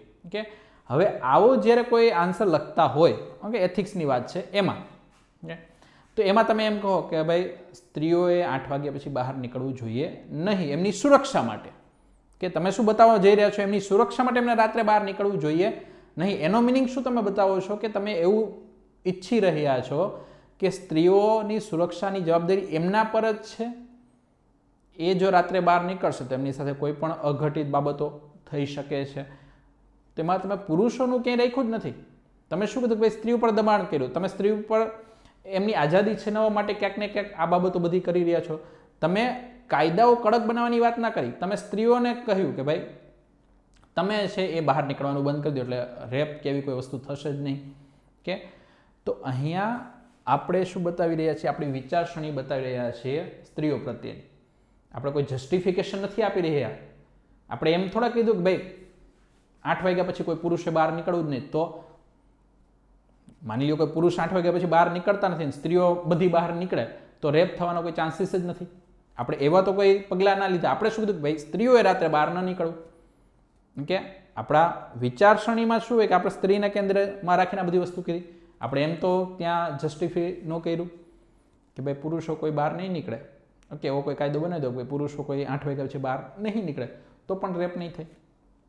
પણ આપણે એવું વસ્તુ જોતા નથી. કે તો ધ્યાન રાખજો કે તમે જે પણ લખો છો એ શું બતાવે? તમારી વિચારસરણી બતાવશે. તમે રૂઢિવાદી છો કે નહીં એ બતાવશે. તમે તમારું જે પણ, ઓકે, નિયમો બતાવ્યા, તમે જે પણ તમારો આન્સર લખ્યો એ તમે તર્કના આધારે લખ્યો છે કે નહીં એ અહીંયા ખબર પડી જશે. નૈતિકતાના પેપરમાં આ વસ્તુ જોવાની રહે છે. ઓકે, ઘણીવાર કેવું હોય સમાજ માટે, ઓકે સમાજ માટે, ઓકે અહીં આદર્શ છે, આદર્શ, સમાજમાં કોઈ વ્યક્તિ આદર્શ તરીકે હોય તો એ રાજ્ય માટે આદર્શ વ્યક્તિ પુરવાર થઈ શકે નહીં. જેમ કે સમાજમાં માની લ્યો કે સામાજિક રૂઢિ છે એ કેવી છે, એ સ્ત્રીઓ સાથે ભેદભાવ કરનારી છે. ઓકે, સામાજિક રૂઢિ કેવી છે, સ્ત્રીઓ સાથે ભેદભાવ કરનારી. તો એ સમાજમાં જે વ્યક્તિ પોતાની જે પણ સ્ત્રી છે, પછી માતા હોઈ શકે, પત્ની હોઈ શકે, બહેન હોઈ શકે, ઓકે, એના ઉપર શું રાખે છે, દબાણ રાખે છે, એને પોતાના કાબુમાં રાખે છે. ઓકે, તો એવો વ્યક્તિ ત્યાંના સમાજમાં કેવો હશે, આદર્શ હશે. બધા લોકો એમ કહેશે કે વાહ, એની પત્ની, એની માતા અથવા એની બહેન છે એનું માનીને જ આગળ ચાલે, અથવા એના કહ્યામાં જ રહે, એને પૂછ્યા વગર છે એક પગલું પણ આગળ વધતી નથી. ઓકે, તો આવી રીતે આવા પુરુષ હોવા જોઈએ. એટલે સમાજમાં કેવું હોય, સમાજમાં એનું નામ હોય, સમાજમાં એ વ્યક્તિ આદર્શ હોય. પણ જ્યારે રાજ્યની વાત કરીએ તો રાજ્યમાં તો શું છે, સ્ત્રી ભેદભાવ નથી કરવાનો. ઓકે, તે જાતિ ભેદભાવ, સ્ત્રી ભેદભાવ એ વસ્તુ કરવાની નથી. તો એના માટે તો એ રાજ્ય માટે એ વ્યક્તિ આદર્શ પુરવાર ન થઈ શકે. ઓકે, કારણ કે તો ભેદભાવ કરે છે અને એ વ્યક્તિને તમે પછી છે ક્લાસ 1 to ઓફિસર બનાવી દો તો એના મનમાં તો શું છે, આ વસ્તુ જ રહેલી છે કે ભાઈ સ્ત્રીઓ છે ને કાબૂમાં રાખવી જોઈએ.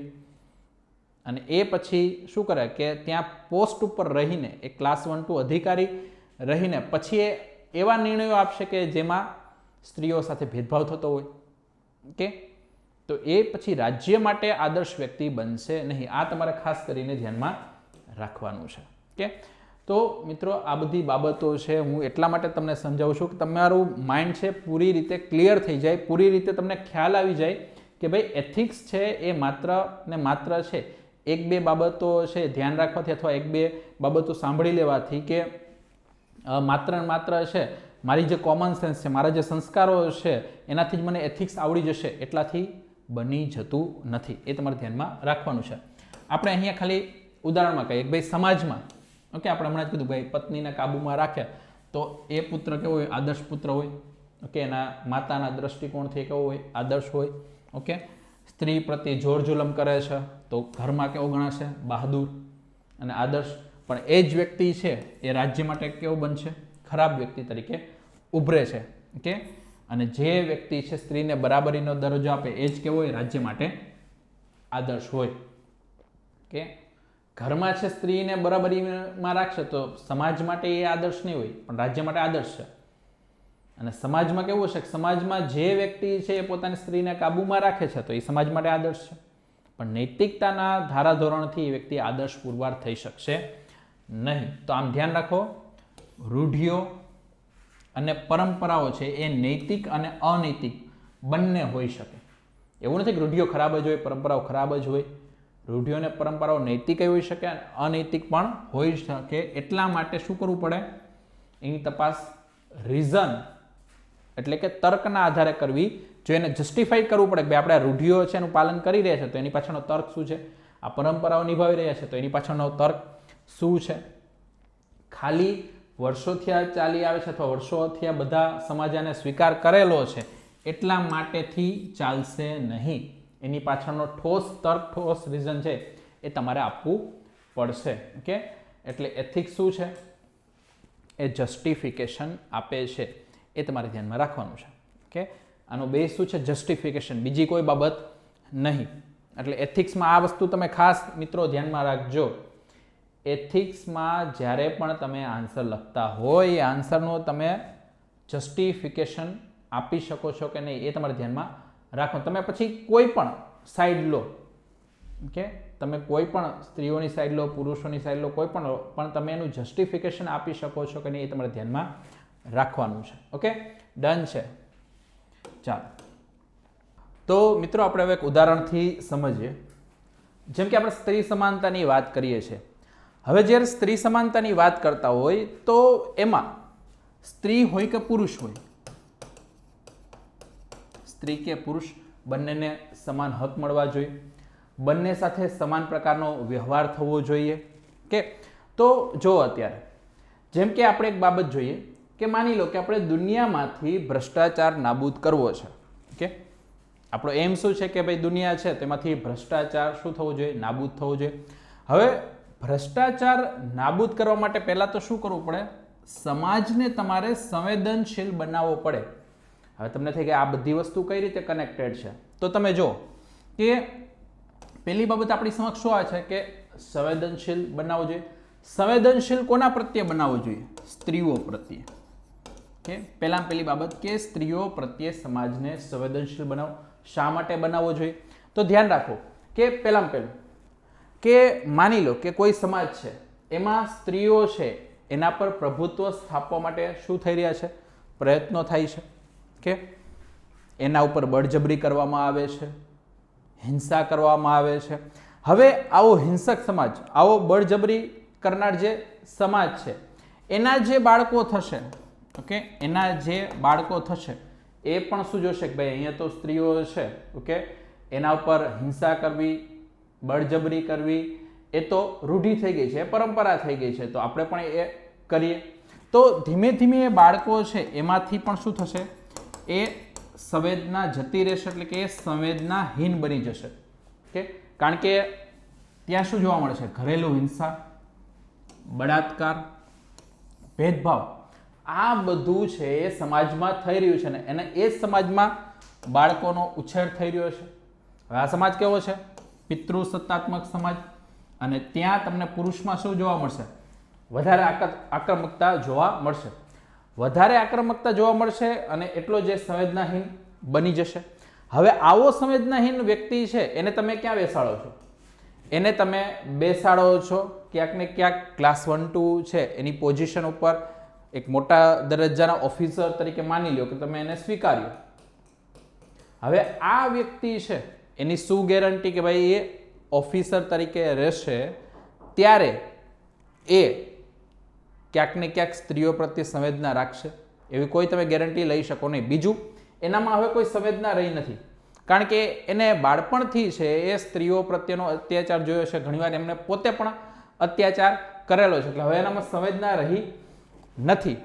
એટલા માટે માની લો કે આવો વ્યક્તિ, સંવેદનાહીન વ્યક્તિ જ્યારે ઓફિસર તરીકે ત્યાં પોસ્ટ ઉપર બેસે છે, કોઈ ગરીબ વ્યક્તિ છે એની પાસે છે પોતાની સમસ્યા લઈને આવે છે કે તો હવે આની પાસે તો કોઈ એવી સંવેદના છે જ નહીં કે આપણે ગરીબ લોકો છે એની મદદ કરવી જોઈએ, આપણે જે બેકવર્ડ લોકો છે એની મદદ કરવી જોઈએ, આપણે જે વંચિત વર્ગો છે એની મદદ કરવી જોઈએ, કારણ કે સંવેદના તો વર્ષોથી એનામાં સમાપ્ત થઈ ગઈ છે.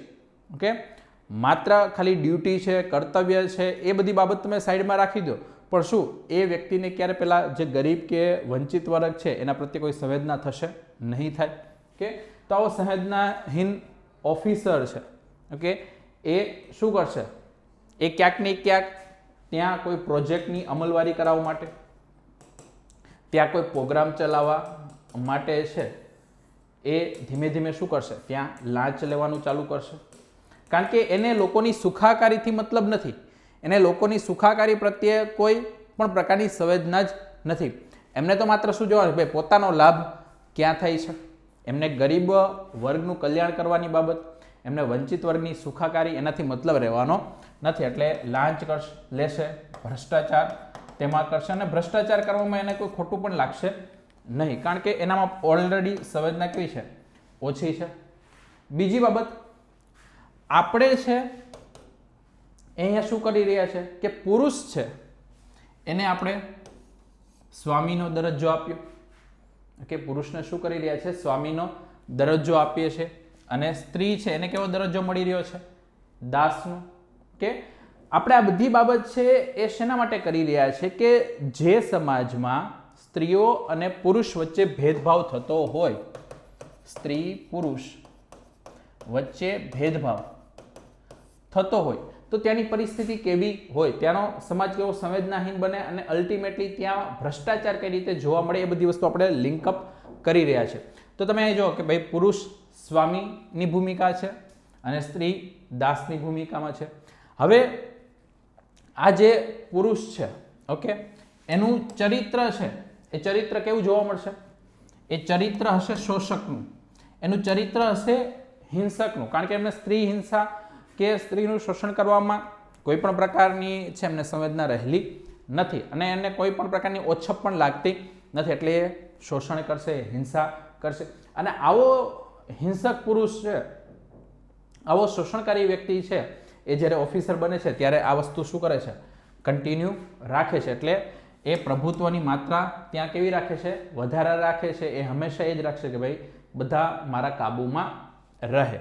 ઓકે, એટલે સંવેદનશીલતા ત્યાં કેવી હશે? ઓછી તમને જોવા મળશે.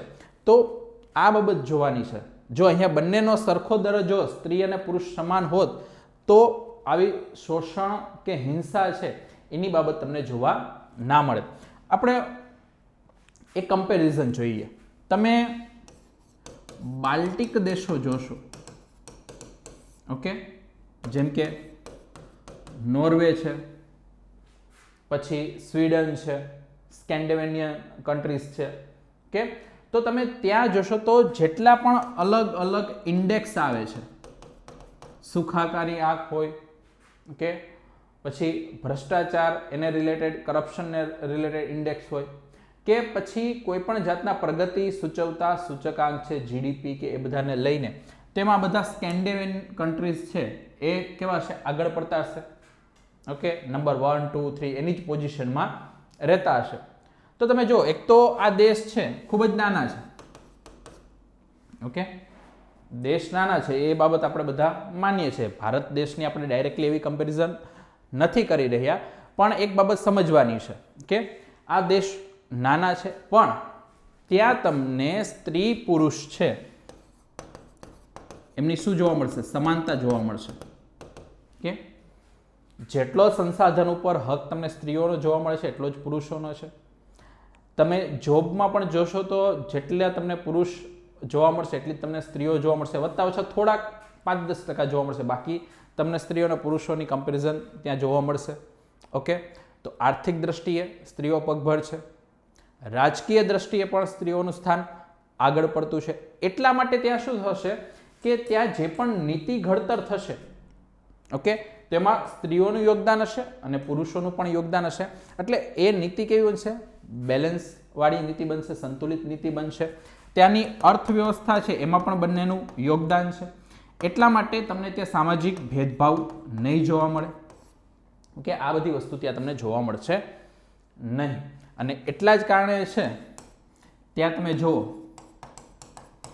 ભ્રષ્ટાચાર છે એ કેવો હશે? સાવ નહિવત અથવા સાવ ઓછો છે. કે ભ્રષ્ટાચાર તમને ત્યાં સાવ ઓછો જોવા મળે છે, કારણ કે સંવેદનશીલ સમાજ છે. કે તો આ બધી બાબતો તમારે ખાસ ધ્યાનમાં રાખવાની છે. કે તો આ સમાનતાની બાબતો છે એ આપણે ખાસ ધ્યાનમાં રાખીશું. ચાલો,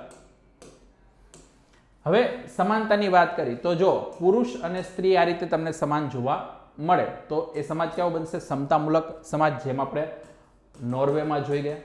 ઓકે, હવે સમતામૂલક સમાજ હશે તો શું થશે? એકબીજાનું સન્માન કરે છે, એકબીજાને માન આપે છે. કે એટલા માટે શું છે ત્યાં સંવેદનશીલતા તમને વધુ જોવા મળે છે.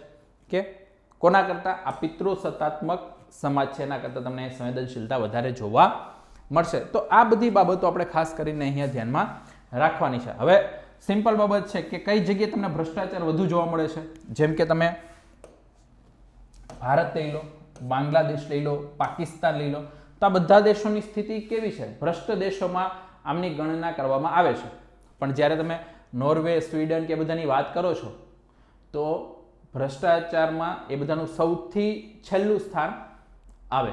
ઓકે, તો આ બધી બાબતો આપણે ધ્યાનમાં રાખવાની છે. કે તો નોર્વે, સ્વીડનમાં આ બધી વસ્તુ છે. હવે એક બીજી બાબત તમે જુઓ કે નોર્વે અને સ્વીડનમાં એક બીજી વસ્તુ આપણને શું જોવા મળે છે કે ત્યાં સ્ત્રી અને પુરુષ એ બંનેને આપણે સમાન દરજ્જો આપ્યો. હવે સમાન દરજ્જો છે તો બંનેના અધિકારો પણ સમાન છે. ઓકે, અધિકાર બંનેના સમાન આવે છે. એટલા માટે અહીંયા તમને ક્યાંક ને ક્યાંક છે ને આ તલાક કે છૂટાછેડા છે ને વધુ જોવા મળે. ઓકે, પણ વાંધો શું છે? ઓકે, તલાક અને છૂટાછેડા છે એ વધુ જોવા મળે. એટલે હવે તમને એમ થાય કે જોયું કે અહીંયા તો સેપરેટ થવાનો રેશિયો ખૂબ વધારે છે, તો આવો સમાજ શું કામનો? તો ના, આપણે અહીંયા શું કર્યું છે? આપણે અહીંયા આપણી રૂઢિઓ કે આપણી પરંપરાઓ છે એને એટલી જડ બનાવી દીધી છે કે લગ્ન કર્યા પછી સ્ત્રી અને પુરુષ છે એકબીજાથી પીડાતા હોય, ઓકે, તો પણ શું થશે? છૂટા નહીં થાય, એડજસ્ટ કરી લેશે કે ના ચાલો હવે લગ્નના 2 વર્ષ થઈ ગયા, 5 વર્ષ થઈ ગયા, હવે છૂટા થવું જોઈએ નહીં. ઓકે, બંને એકબીજાથી ભલે એકબીજાને ઘણીવાર મોઢું જોવા પણ ઈચ્છતા ન હોય, પણ અહીંયા કેવું છે? અહીંયા બંને સમાન અધિકાર ધરાવે છે, બંને સમાનતા ધરાવે છે.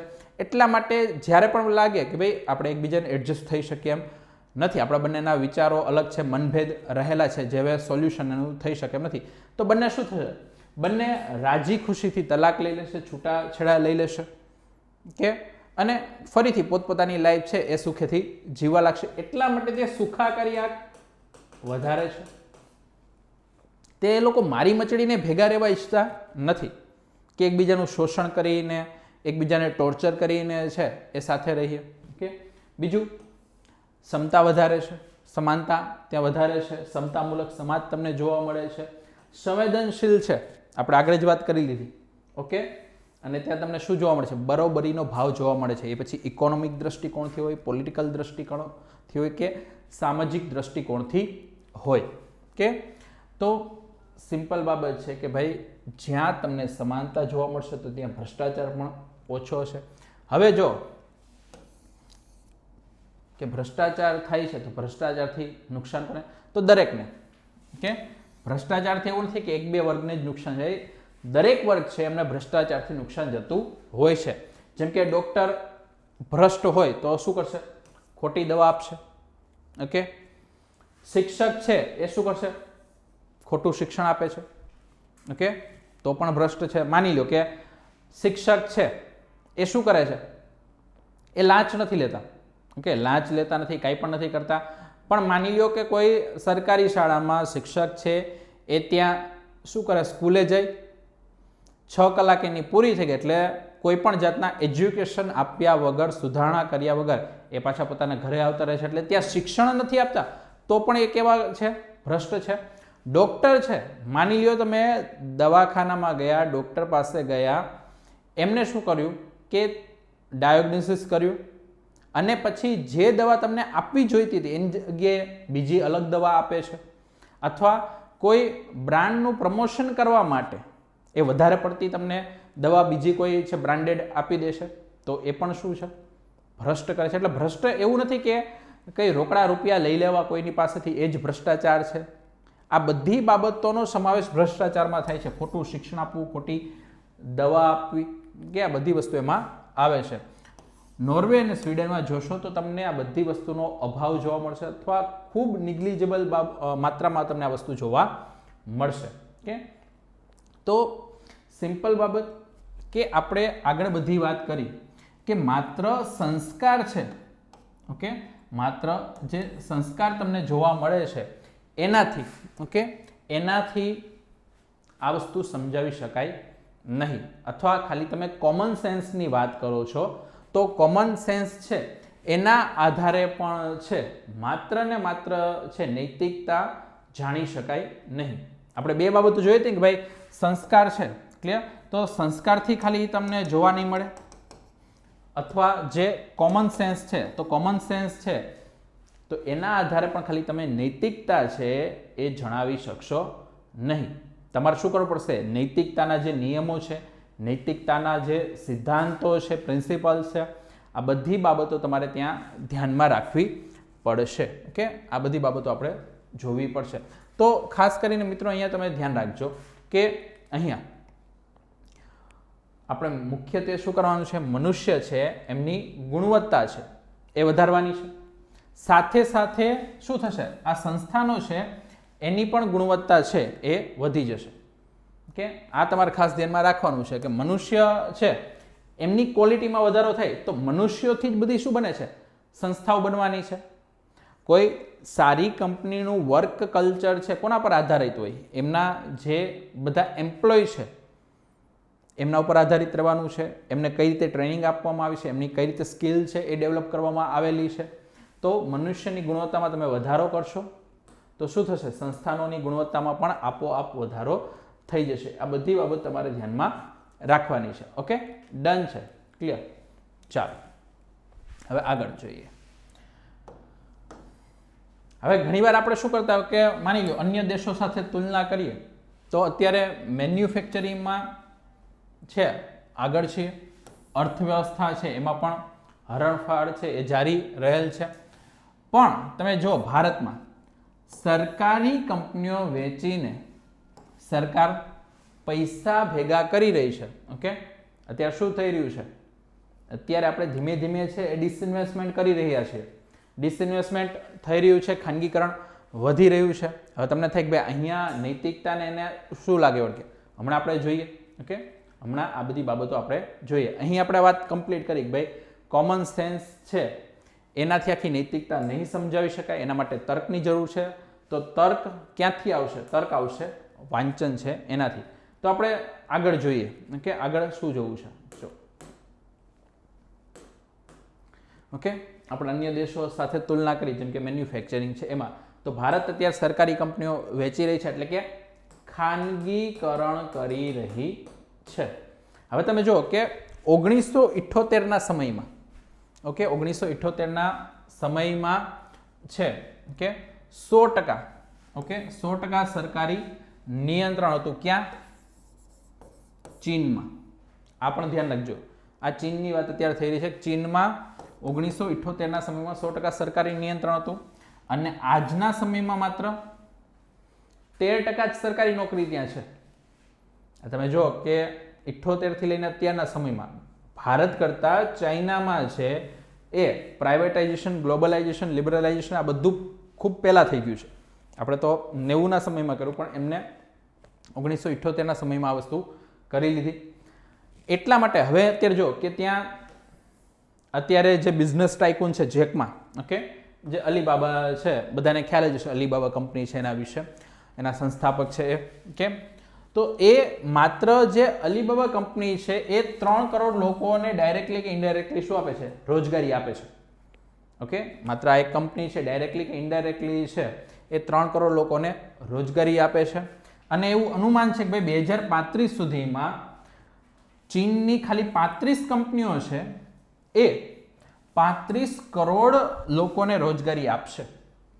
કે હવે તમે જો જ્યારે સરકારી છે એને તમે શું કરી રહ્યા છો? ખાનગીકરણ કરી રહ્યા છો.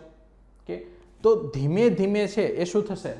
એમ્પ્લોયમેન્ટ અત્યારે તમને વધારે જનરેટ થતું જોવા મળશે. અહીંયા 100% સરકારી નિયંત્રણ હતું, હવે ખાલી 13% સરકારી નિયંત્રણ રહ્યું છે. અને ધીમે ધીમે આગળ જતાં પણ શું થશે? સરકારી નિયંત્રણ ઓછું થઈ જશે અને ખાનગીકરણ અહીંયા થવા લાગશે.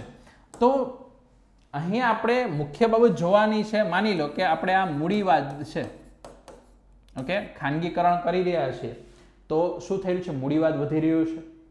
તો આપણે એ બતાવવાનું છે કે ભાઈ મૂડીવાદ સારું કે પછી સામ્યવાદ. આ બે વસ્તુ તમારી સામે આવી રહી છે. ચીનમાં પણ તમે જોઈ રહ્યા છો કે ચીનમાં દેખીતી રીતે તમને શું લાગે કે ભાઈ સામ્યવાદી કન્ટ્રી છે, કોમ્યુનિઝમ તમને જોવા મળે છે. પણ એ પોલિટિકલ દ્રષ્ટિએ, પણ આર્થિક દ્રષ્ટિકોણે તમે જોવા જાઓ એ કોના તરફ આગળ વધી રહ્યું છે? મૂડીવાદ છે એના તરફ. તો હવે મૂડીવાદનું આપણે શું આપવું છે? જસ્ટિફિકેશન આપવું છે. ઓકે, આપણે કહ્યું ને કે ભાઈ તમે કોઈ પણ છે બાબતમાં માની રહ્યા છો અથવા કોઈ પણ બાબત છે એના તમે સાઈડ લઈ રહ્યા છો તો તમારે શું આપવું પડે? એનું જસ્ટિફિકેશન આપવું પડે.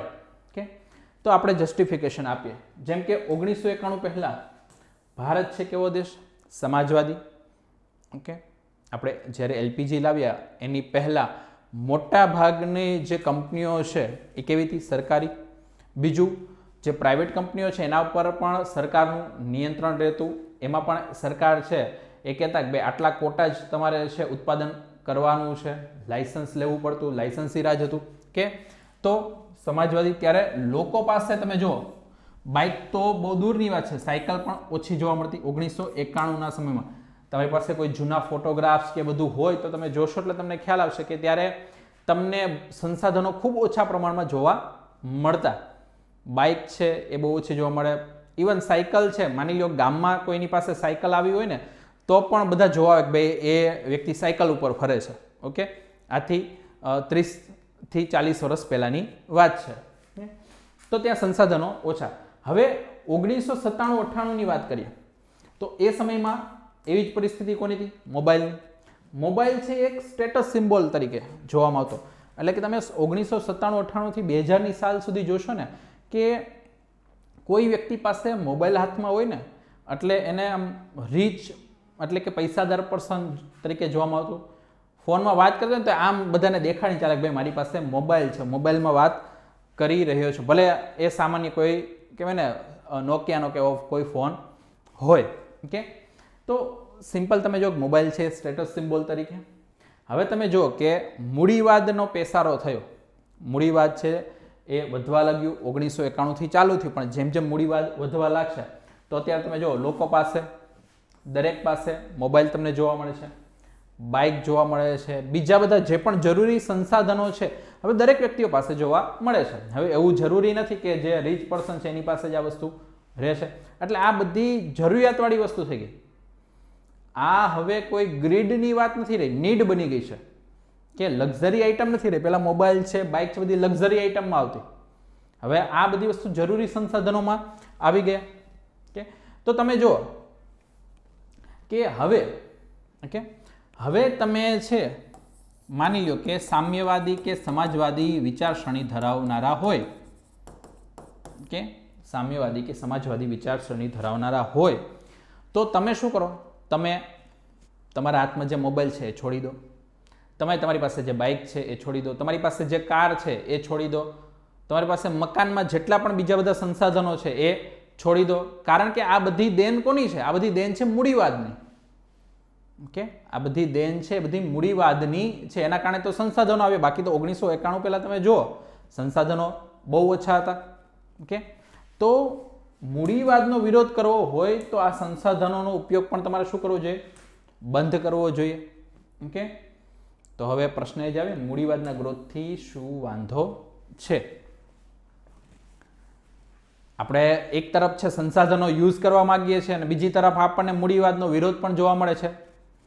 એક તરફ તમે જોવા જાઓ કે તમને બધા પ્રકારની ફેસિલિટી જોઈએ છે. તમારે 4G જોઈએ છે, તમારે સ્માર્ટફોન જોઈએ છે, પણ બીજી તરફ એ 4G છે એમાં રોકાણ કરનાર અથવા 4G છે એનું નેટવર્ક હેન્ડલ કરનાર જીઓ છે, રિલાયન્સ ગ્રુપ છે, એની તરક્કી થાય, એના શેરના ભાવ વધે અથવા એ રોજે રોજના કરોડો અરબો રૂપિયા કમાય તો એનાથી તમને વાંધો આવશે. તમને અદાણી અંબાણી છે, ઓકે, ટાટા ગ્રુપ છે કે કોઈ પણ બીજા જે રીચ પર્સન છે એનાથી એક તરફ વાંધો છે કે ભાઈ એ કેમ મર્સિડીઝમાં ફરે છે, એ કેમ છે આટલા કરોડો અરબો રૂપિયા મકાનમાં રહે છે.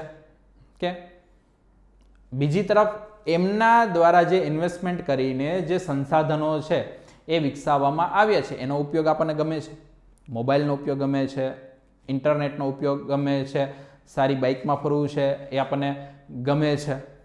કે તો આ બંને વસ્તુ એક સાથે ના બની શકે. તમારે કાં આ બધી વસ્તુનો ઉપયોગ બંધ કરવો જોઈએ, સાદાઈમાં જીવો, એક સંસાધનનો ઉપયોગ કરવો થઈ પછી તમે સામ્યવાદનો નારો લગાવો. કે પણ એક તરફ છે તમારે બધા પ્રકારની સુવિધાઓ જોઈએ છે અને પછી તમે મૂડીવાદનો વિરોધ કરો તો એનું જસ્ટિફિકેશન નથી. ઓકે, તો આ બાબત તમારે ખાસ ધ્યાનમાં રાખવાની છે.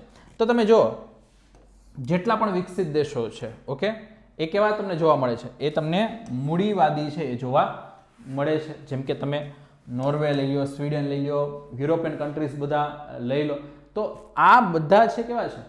એ બધા મૂડીવાદી દેશો છે અને ત્યાં જીવનની ગુણવત્તા પણ વધારે છે અને દરેક રેન્કિંગમાં તમને આગળ જોવા મળે છે. ઓકે, એટલે તમે એ રીતે એનો વિરોધ પણ કરી શકો નહીં. દરેક જેટલા સારા સારા રેન્ક છે એ બધામાં તમને આ બધા દેશો આગળ જોવા મળશે. તો આ મૂડીવાદનું જસ્ટિફિકેશન છે કે ભાઈ જે જગ્યાએ મૂડીવાદ આવ્યો છે તો ત્યાં સુખાકારીમાં વધારો થયો છે, લોકોની જીવન ધોરણ છે એમાં વધારો થયો છે, ગુણવત્તા છે એમાં વધારો થયો છે. ઓકે, તો આ તમારે જોવાનું રહે. હવે વાત આવે છે કે ભાઈ દરેક કલ્યાણકારી યોજનાઓ છે એ મૂડીવાદ આવ્યા પછી વિકસિત થઈ. ઇવન તમે અત્યારે જે મોટા મોટા પ્રોગ્રામ છે એ ભારતમાં ચાલી રહ્યા છે, જેમ કે ખાદ્ય સુરક્ષા યોજના, ઓકે, ફૂડ સિક્યુરિટીની વાત છે એ, પછી તમે મિડ ડે મીલની વાત કરો, મનરેગાની વાત કરો, તો શું આ બધું કોઈ 1991 પહેલા ચાલુ હતું? ના. આ બધી વસ્તુ જે કલ્યાણકારી યોજનાઓ છે એ પણ મૂડીવાદ આવ્યા પછી આવી. આ બધી યોજનાનો વ્યાપ છે એ મૂડીવાદ આવ્યા પછી, એલપીજી આવ્યા પછી છે આ વધ્યું. તો બધાનું કારણ શું? કારણ કે હવે સરકાર પાસે પૈસા આવ્યા, કોઈ ટેક્સ ભરશે તો સરકારી ટેક્સનો ક્યાંક બીજી જગ્યાએ ઉપયોગ કરી શકશે ને.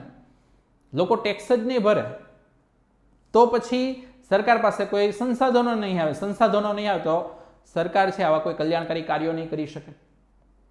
કે હાલમાં પણ તમે જુઓ કે જીએસટી આવ્યું, પછી નોટબંધી થઈ, તો ત્યાર પછી ઇન્કમ ટેક્સ રિટર્ન ભરવામાં પણ કેટલો વધારો થઈ ગયો.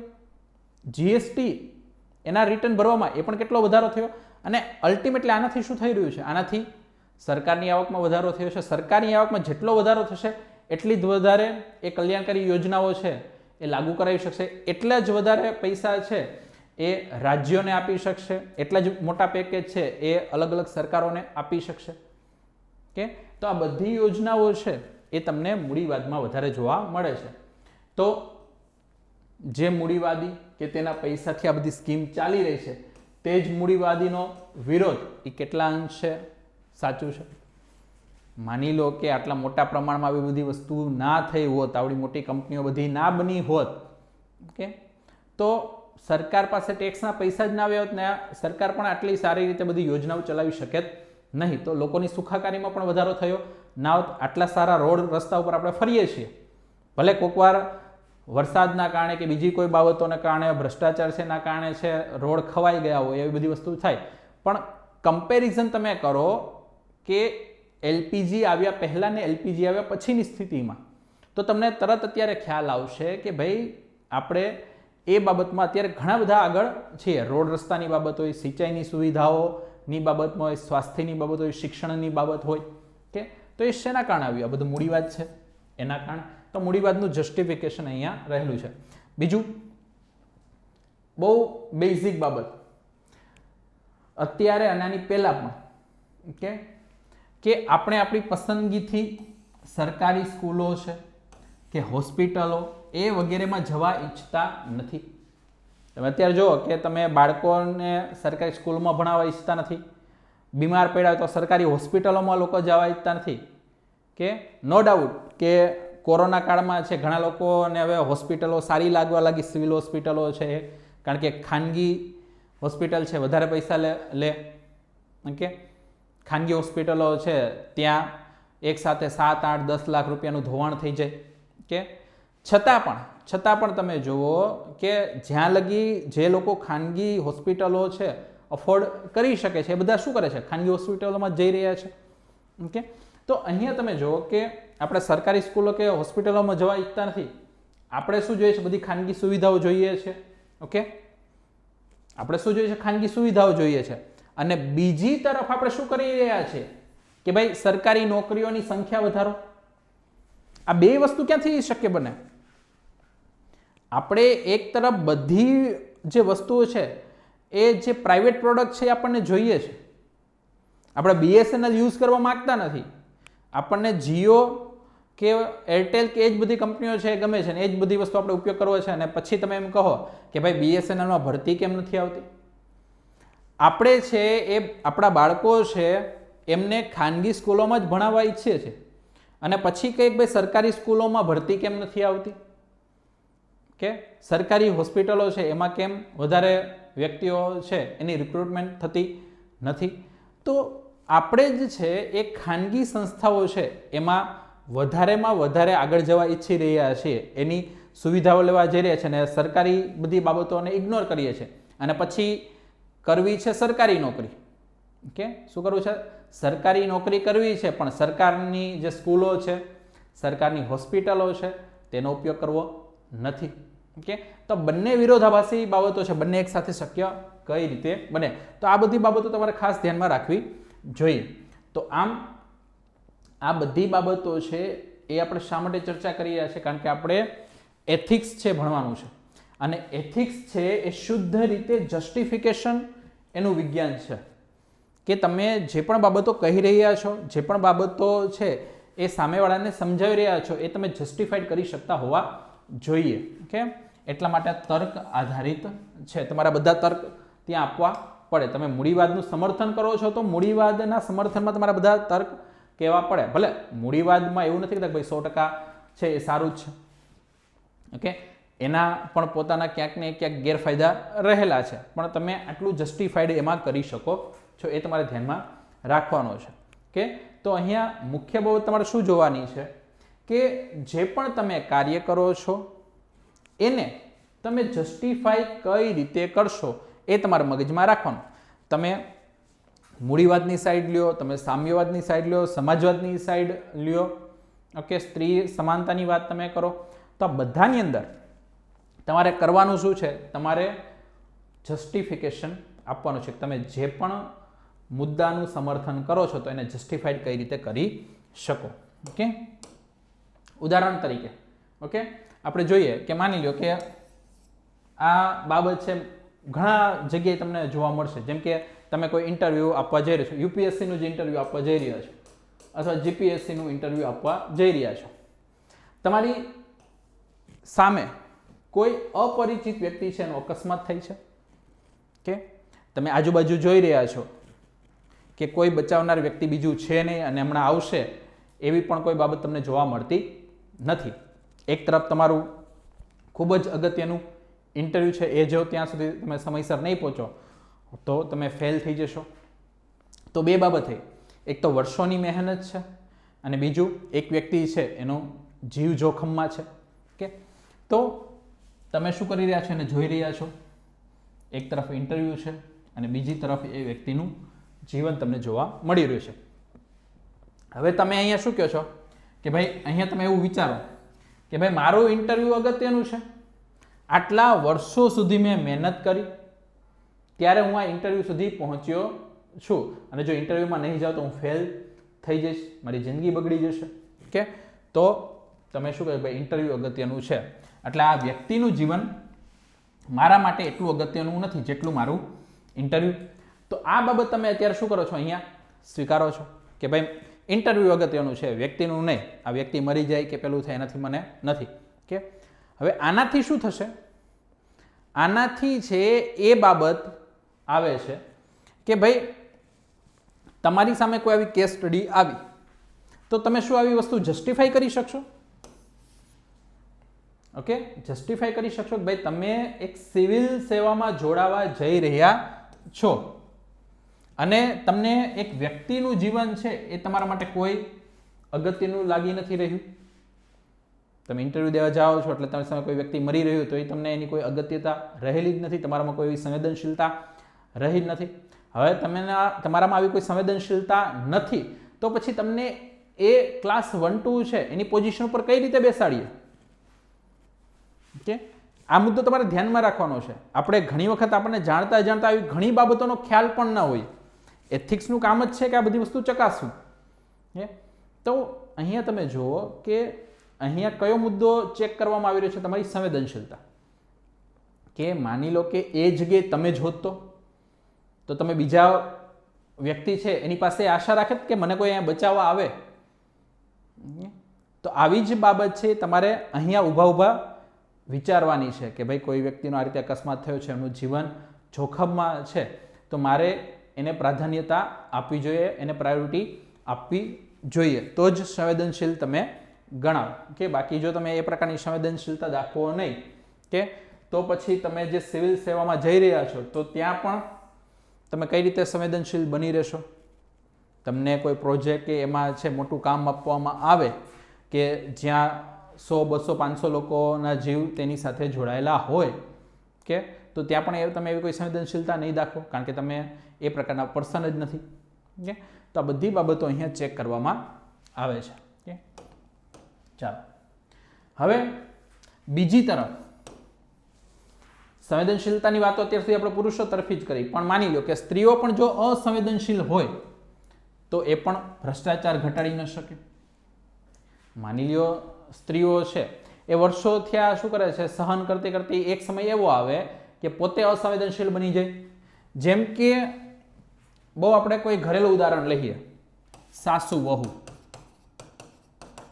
હવે શું થાય છે કે જ્યારે સાસુ છે એ પોતે વહુ તરીકે કોઈના ઘરમાં આવી હતી કે ત્યારે એના પર જોર જુલમ કરવામાં આવે છે, બળજબરીઓ કરવામાં આવે છે, ઘરેલું હિંસા આના ઉપર થાય છે.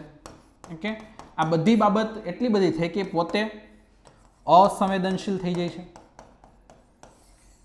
એને હવે કોઈ મારે છે કે કોઈ પીડા આપે છે એનાથી કોઈ ફરક પડતો નથી.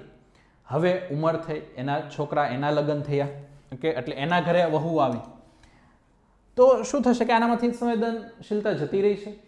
એટલે આવીને આવી બાબત હવે કોના ઉપર ચાલુ કરશે? એ પોતાની વહુ ઉપર કે ભાઈ હું જેવું જીવન મેં વિતાવ્યું, ઓકે, તો એવું તારે પણ અહીંયા જ વિતાવવાનું છે, તારે પણ આ બધી વસ્તુ સહન કરવાની છે. મેં સહન કર્યું, તું શા માટે સહન નહીં કર? આવી જ બધી વસ્તુ છે ને, આ ચક્ર આમને ચાલતું રહેતું હોય. આ સાસુ વહુનું ચક્ર છે ને આવી રીતે જ ચાલતું હોય કે ભાઈ સાસુ પોતે વહુ તરીકે આવીને એની સાથે જેવા પ્રકારનો વ્યવહાર થયા હોય એવા જ વ્યવહાર એ આવનારી વહુ ઉપર કરે, પછી આવનારી વહુ એને આવનારી વહુ ઉપર આવી બધી વસ્તુ કરે, એટલે પછી આ ચક્ર ચાલતું રહે. તો સ્ત્રીઓ જો અસંવેદનશીલ હોય તો ત્યાં પણ ભ્રષ્ટાચાર ઘટશે નહીં કે. અને પછી સ્ત્રીઓ જે અસંવેદનશીલ સ્ત્રીઓ છે, ઓકે, તો એ શું કરશે? આ સંવેદનશીલતાને બેન્ચમાર્ક તરીકે માની લેશે કે ભાઈ આવું જ હોય, આવું જ બધી વહુ સાથે થતું રહેતું હોય છે. તે પણ પોતાની વહુ છે, પુત્રી માટે આ બાબતે સંવેદનશીલ થશે નહીં, કારણ કે પોતે પણ એ બધી વસ્તુનો ભોગ બની છે. તો હવે એનામાં એ સંવેદનશીલતા રહી જ નથી કે ભાઈ વિરોધ કરવો જોઈએ આ બધી બાબતોનો. તમે ઘણા બધા એવા ફિલ્મો જોયા હશે કે એમાં વર્ષો થયા કોઈ સ્ત્રી પર છે અત્યાચાર થયા હોય તો એ પછી આવનારી પોતાની જે પેઢી છે એના પર પણ એ શું કરે? અત્યાચાર કરે, કારણ કે હવે એનામાં એ પ્રકારની સંવેદનશીલતા જતી રહી છે. ઓકે, તો અહીંયા મુખ્ય બાબત એ જ આપણે જોવાની છે કે જ્યારે પણ તમે કોઈ વસ્તુ વિશે વિચારી રહ્યા છો, તમારે એનો અમલ કરવો છે, તો તમે એનું જસ્ટિફિકેશન કરી શકતા હોવા જોઈએ. તો અહીંયા ધ્યાન રાખજો, એથિક્સના પ્રશ્નો જ્યારે પણ તમે લખતા હોય ત્યારે તમારે શું ધ્યાનમાં રાખવાનું છે? ધ્યાન એ રાખવાનું છે કે હાલમાં શું છે એ નહીં, ખાસ ધ્યાન રાખજો, શું અત્યારે ચાલી રહ્યું છે એ નહીં, પણ શું થવું જોઈએ તેનો તમને ખ્યાલ છે કે નહીં? અત્યારે બધાને ખ્યાલ છે કે ભ્રષ્ટાચાર થાય જ છે, તો તમારે ભ્રષ્ટાચાર છે એના સમર્થનમાં કોઈ તર્ક નથી આપવાનો કે ભ્રષ્ટાચાર છે એનાથી બધા લોકોને ફાયદો થાય છે ને, એવા પ્રકારનો કોઈ તર્ક આપવાના નથી. શું થઈ રહ્યું છે એ નહીં, શું થવું જોઈએ, ભ્રષ્ટાચાર કઈ રીતે નાબૂદ થવો જોઈએ એના પરનો તમારો આન્સર તમારો હોવો જોઈએ. ઓકે, એને હટાવવા માટે શું થવું જોઈએ, કયા પગલાં ભરવા જોઈએ, એ બધી બાબતો તમારે કહેવાની છે. એટલે એથિક્સની અંદર હાલમાં શું ચાલી રહ્યું છે એનાથી વસ્તુ નથી, એકચ્યુઅલમાં કઈ બાબત થવી જોઈએ. જેમ કે સ્ત્રી પુરુષ અસમાનતા ચાલી રહી છે તો તમારે એવું દર્શાવવું નથી આખી દુનિયામાં અસમાનતા જોવા મળે છે અને આ છે તે છે. તમારે એ કહેવાનું છે ભાઈ સ્ત્રી પુરુષ સમાનતા કઈ રીતે લાવવી જોઈએ, એના માટે શું થવું જોઈએ. આ બધી બાબતો આપણે ખાસ કરીને ધ્યાનમાં રાખવાની છે. ઓકે, એથિક્સનો જ્યારે પણ આન્સર લખતા હોય ત્યારે. તો મિત્રો અહીંયા આપણે જે આ સેશન છે એમાં મેં અત્યારે જે કોઈ સિલેબસની એવી કોઈ બાબતોની ચર્ચા નથી કરી. ઇવન આપણે કોઈ જે સબ્જેક્ટ છે એના કોઈ ટોપિકની પણ ચર્ચા કરી નથી, પણ સબ્જેક્ટ કેવો હશે, સબ્જેક્ટમાં આપણે કઈ કઈ બાબતો જોવાની છે અને કઈ રીતે ભણવાનો છે એની બધી આપણે અત્યારે ચર્ચા કરી. આના પછીનું જે સેશન છે એમાં હવે આપણે વિષય પ્રવેશ કરશું. એમાં આપણે પછી હવે એથિક્સ છે, એથિક્સની અંદર કઈ બાબતોનું ધ્યાન રાખવું જોઈએ, એથિક્સ શું છે, એની અંદર કયા કયા ડાયમેન્શન ને બધી વસ્તુ આવે છે, એ બધાની ચર્ચા છે આપણે આના પછીનું નેક્સ્ટ સેશન છે એમાં કરશો. અને ત્યાંથી બધા આપણા ટોપિકની એક પછી એક શરૂઆત થશે. તો ત્યાં સુધી બધા મિત્રો રજા આપશો. જય હિન્દ, જય ભારત.